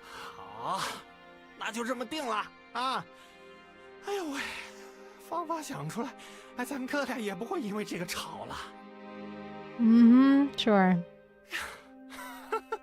凉啊，刚才那一副要跟我打起来的样子，别说啊，我还真被你吓到了。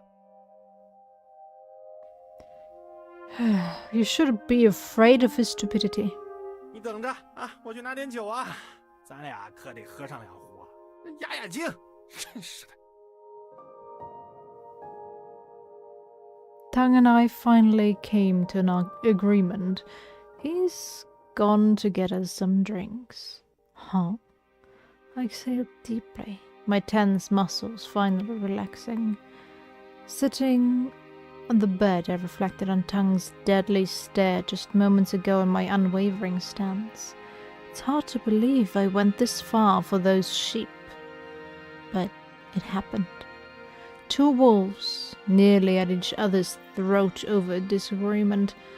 The issue was sorted out in an odd manner. We came to an understanding. 4 unknown lambs would be sacrificed in return for our known ones. It involved greater risk, but he would get a larger share of the money as compensation, while I would maintain my principles. It's a good outcome, I suppose. Maybe even a favorable one. Tap, tap. Tap, tap, tap. Tap, tap, tap, tap, tap. Just as I began to relax and let my mind wander, I heard a noise from the walls of the inn. In the next room, someone was knocking on the wall, the sound of the knocks echoing over here. It was the lambs tapping away, the knocks growing more urgent. What's happening? I stepped out of the room and walked to the door of the next room, pulling it open. Inside, 4 lambs were tied up, each pair on separate beds. Their waists were bound with ropes secured to a wooden post in the room. What's up? Who was banging on the wall earlier? 良夜，是穗儿姐有事。 She needs something. What is it? Kyonghwa gestured towards Sui, standing nearby. What's up? 良夜，我有要事跟你说。 What is it?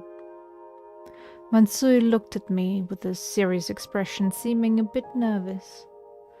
Go ahead. 这里说话不方便，我们得换个地方聊。 And how am I supposed to do that if he's about to come back, idiot? I freed Mansui from the ropes, then took her downstairs for a walk around. Eventually, I decided to talk to her in the bathhouse downstairs. I quickly instructed the other lambs. If Tang showed up with drinks looking for me, to tell him we're at the outhouse. We'd be back soon. This bath looks gross. Yeah, there's no water in it, but it looks like it hasn't been cleaned in forever. The inn was just like the last one, and even the bathhouse had a familiar layout. To avoid running into Tang on the way, I quickened my pace with Mansui. We arrived at the bathhouse, where she closed the wooden door behind her and began speaking to me. Tell me, why'd you sneak me over here? What's up? 良夜，大事不好了， What? 星爷马上要杀你。 How do you know? I was taken aback. I never expected her to bring this up with me. What makes you say that? 刚才琼华跟我说，星爷趁我们买菜的时候，将他们锁在门里，半个时辰后才回来。 So? And why is that suspicious? 肯定不对。 How so? 星爷很谨慎，按理说该一直看着他们，不让他们跑了。但是，他刚刚却没有那么做。半个时辰，显然不是要去解手或者去拿什么东西，他大概是出了客栈，去了某个地方，找某人聊了些什么。But an hour is also not a lot of time to set anything in motion. If he knows everybody here, sure, no problem. But if he knows nobody, then an hour is not a lot of time to arrange a murder. What's the big deal? Maybe he just went to see a friend. He's got plenty in Sanjar. 我觉得没那么简单。他若是见朋友，为何不像之前一样告诉良夜？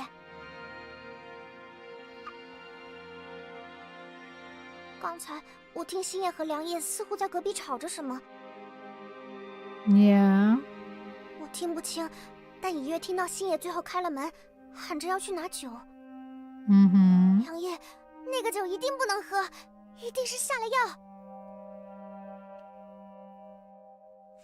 Probably, yeah. 你不要轻易相信星夜，他肯定。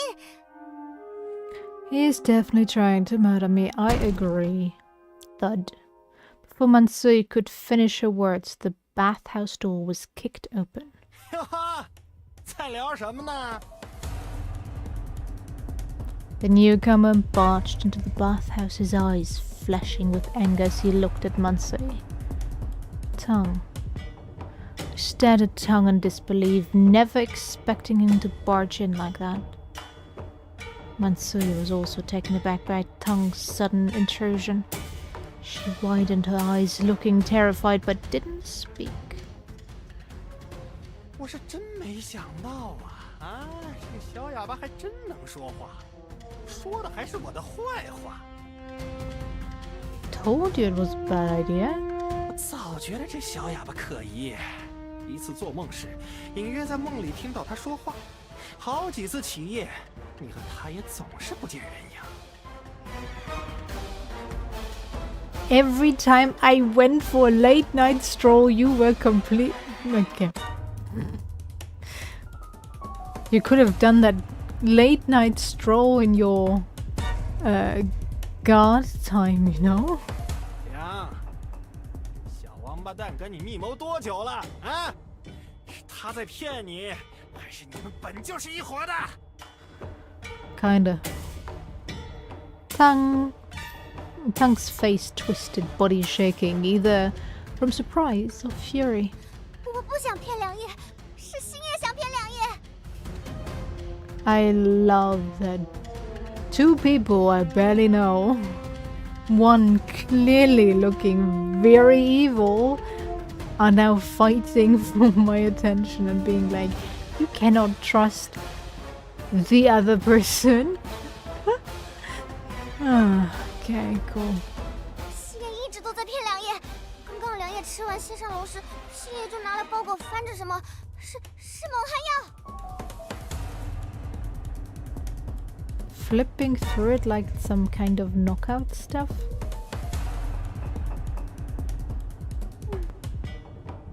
What kind of knockout stuff do you flip through?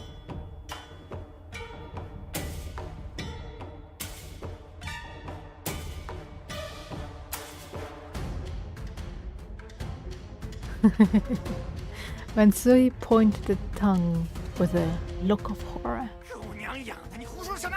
老子弄死你！ True, true. Very common trope. Everybody fighting over the protagonist.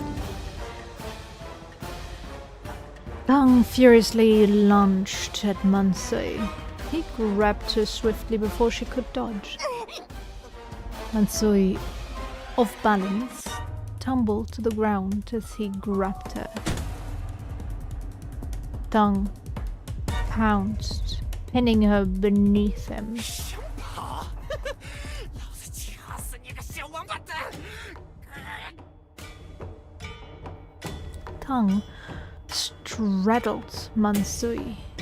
Wayne's bulging hands gripped around her neck like a hungry wolf pouncing on a lamb. I am so tired. of them mentioning the wolf and prey thing. Can we just anything else? His arms tensed, fingertips digging into her throat as if he aimed to choke the life out of her. He clearly is trying to kill her, so yes. It doesn't seem so, it is.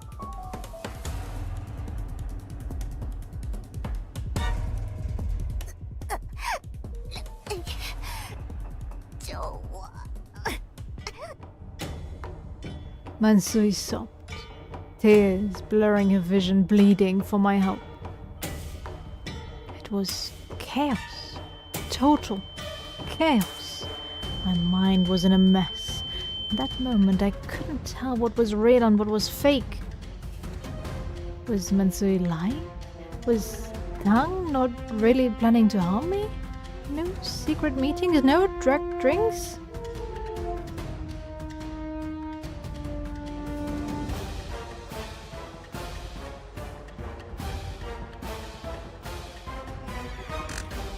This whole thing doesn't... Okay. The no drug drinks, it hasn't happened yet. He hasn't drunk any wine laced with anything. So, technically, no, it didn't happen. But that he clearly doesn't care about his teammates. You stated so yourself, reminiscing about the past when you met him. So why are you now worried that she's lying to you? I would not trust this man as far as I can throw him, so... What are you even talking about, Liang? Possible that Lass was good at deceiving. The Mutag, the age, it could all be fake. But why warn me? The Mutag, the age, it could all be fake. The Mutag was... Oh, come on, game. Consistency. Okay, this is more of a translation issue, but still. But why warn me now? Her expression and eyes didn't seem like she was lying this time. Was Tang lying?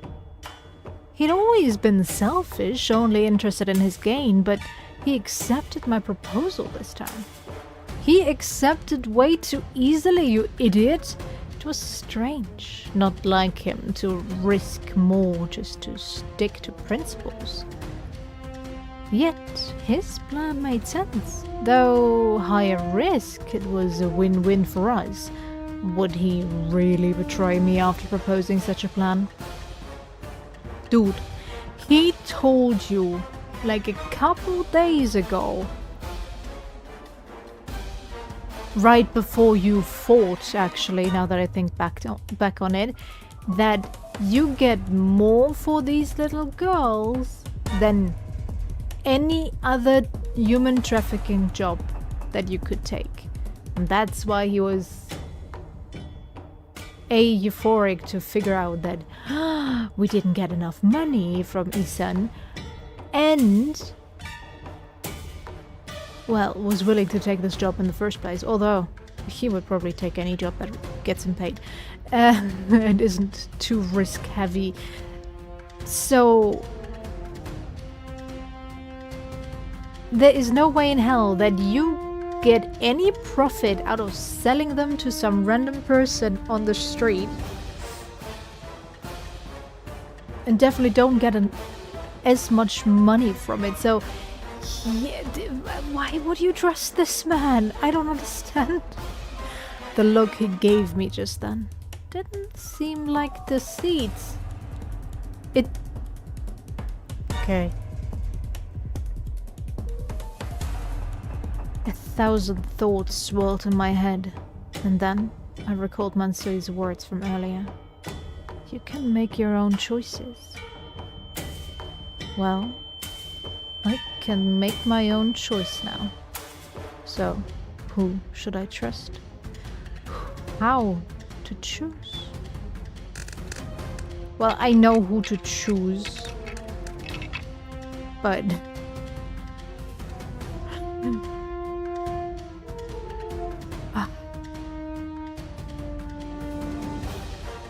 You know what? I'm gonna leave it on a cliffhanger. I'm so tired now. This game is tiring.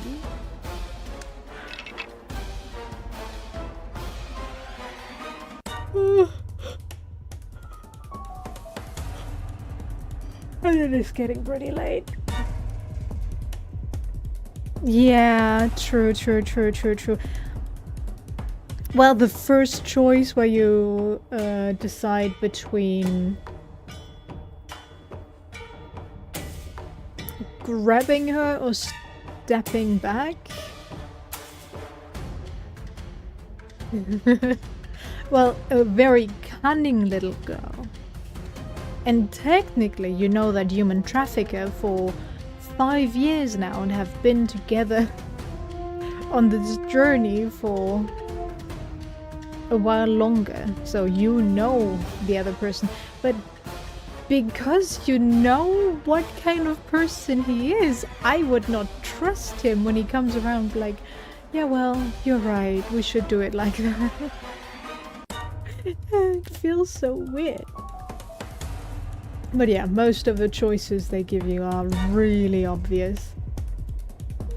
And, well, I'm kind of glad that in the Cannibal Town, that Tongue stopped us from giving them food.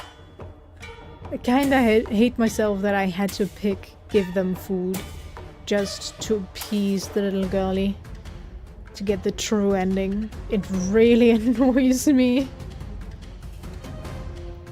These games, almost every player coming into these games are from more good POV, so it's like none of the choices are actually hard. True. When I saw the choices I had to make to get the true ending, I was like, well, obviously I'm gonna do that.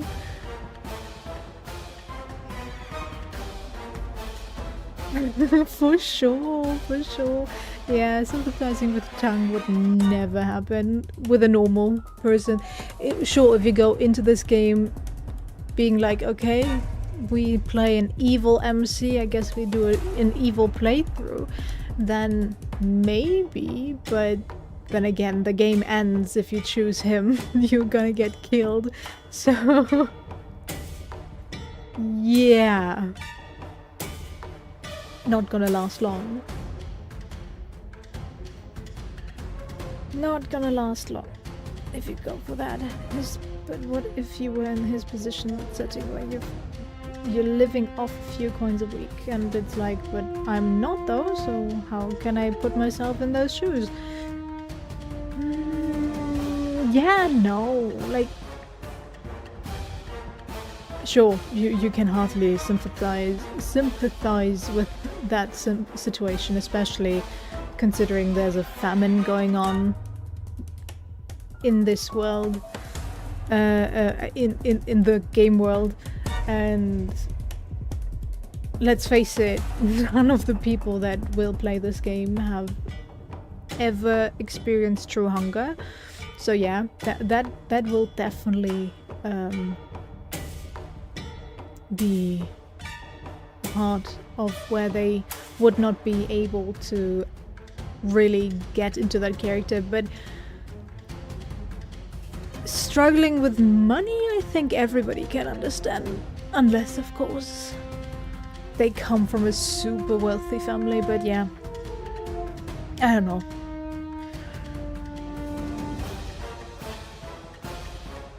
It would be kind of interesting if your character was programmed to go against your own choices. Or depending on how you play them, they have like this inner moral compass to choose on their own. No matter what you choose, they go for whatever they feel like they will be like, yeah, okay, yeah, I could do that, I should trust her, and then it's like, but I know him better.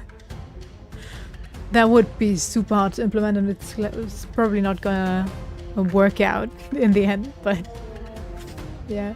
There should be some sort of urgency that makes it tempting to side with the more evil choice, otherwise I'm just going to pick good guy choices like 100. Yes, yes.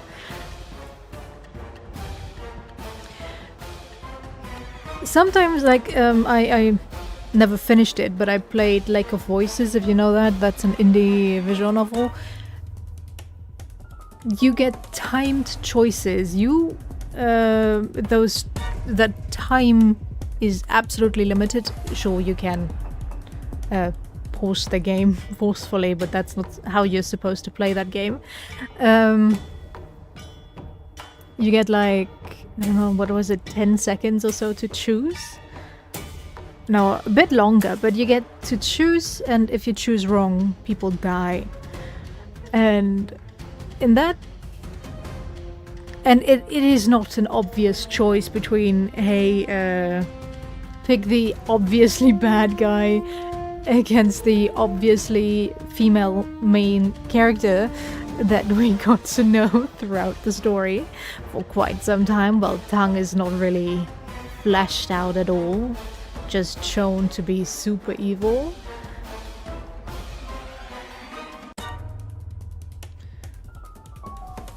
Yeah, for sure, for sure. I'm always mixed on them. It really depends on the situation. If it's in like a conversation heavy game and you get into a cutscene, put your controller down. And then there's this speech bubble that you can press if you're quick enough to change maybe some minor dialogue, or maybe even major dialogue, major dialogue choices, and you are not prepared for those. Those suck.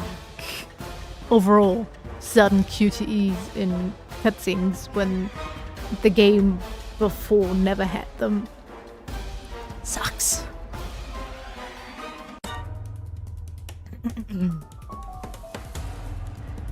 But yeah,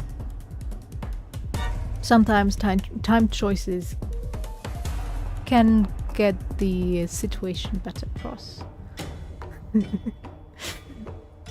Yeah, I think I actually killed a few people just because I was like half asleep, put my controller down, and then I saw, oh shit, I have to pray. Okay, it's gone. Bye bye. Reload.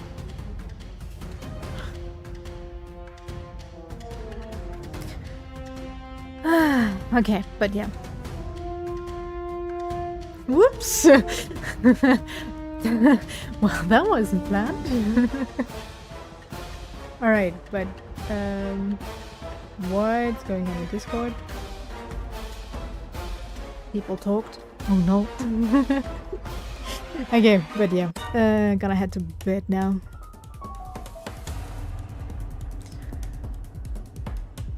I am getting tired. As always, thanks for sticking around. I hope you enjoyed it, and I see you next time. Take care. Bye bye. Enjoy the rest of your workday.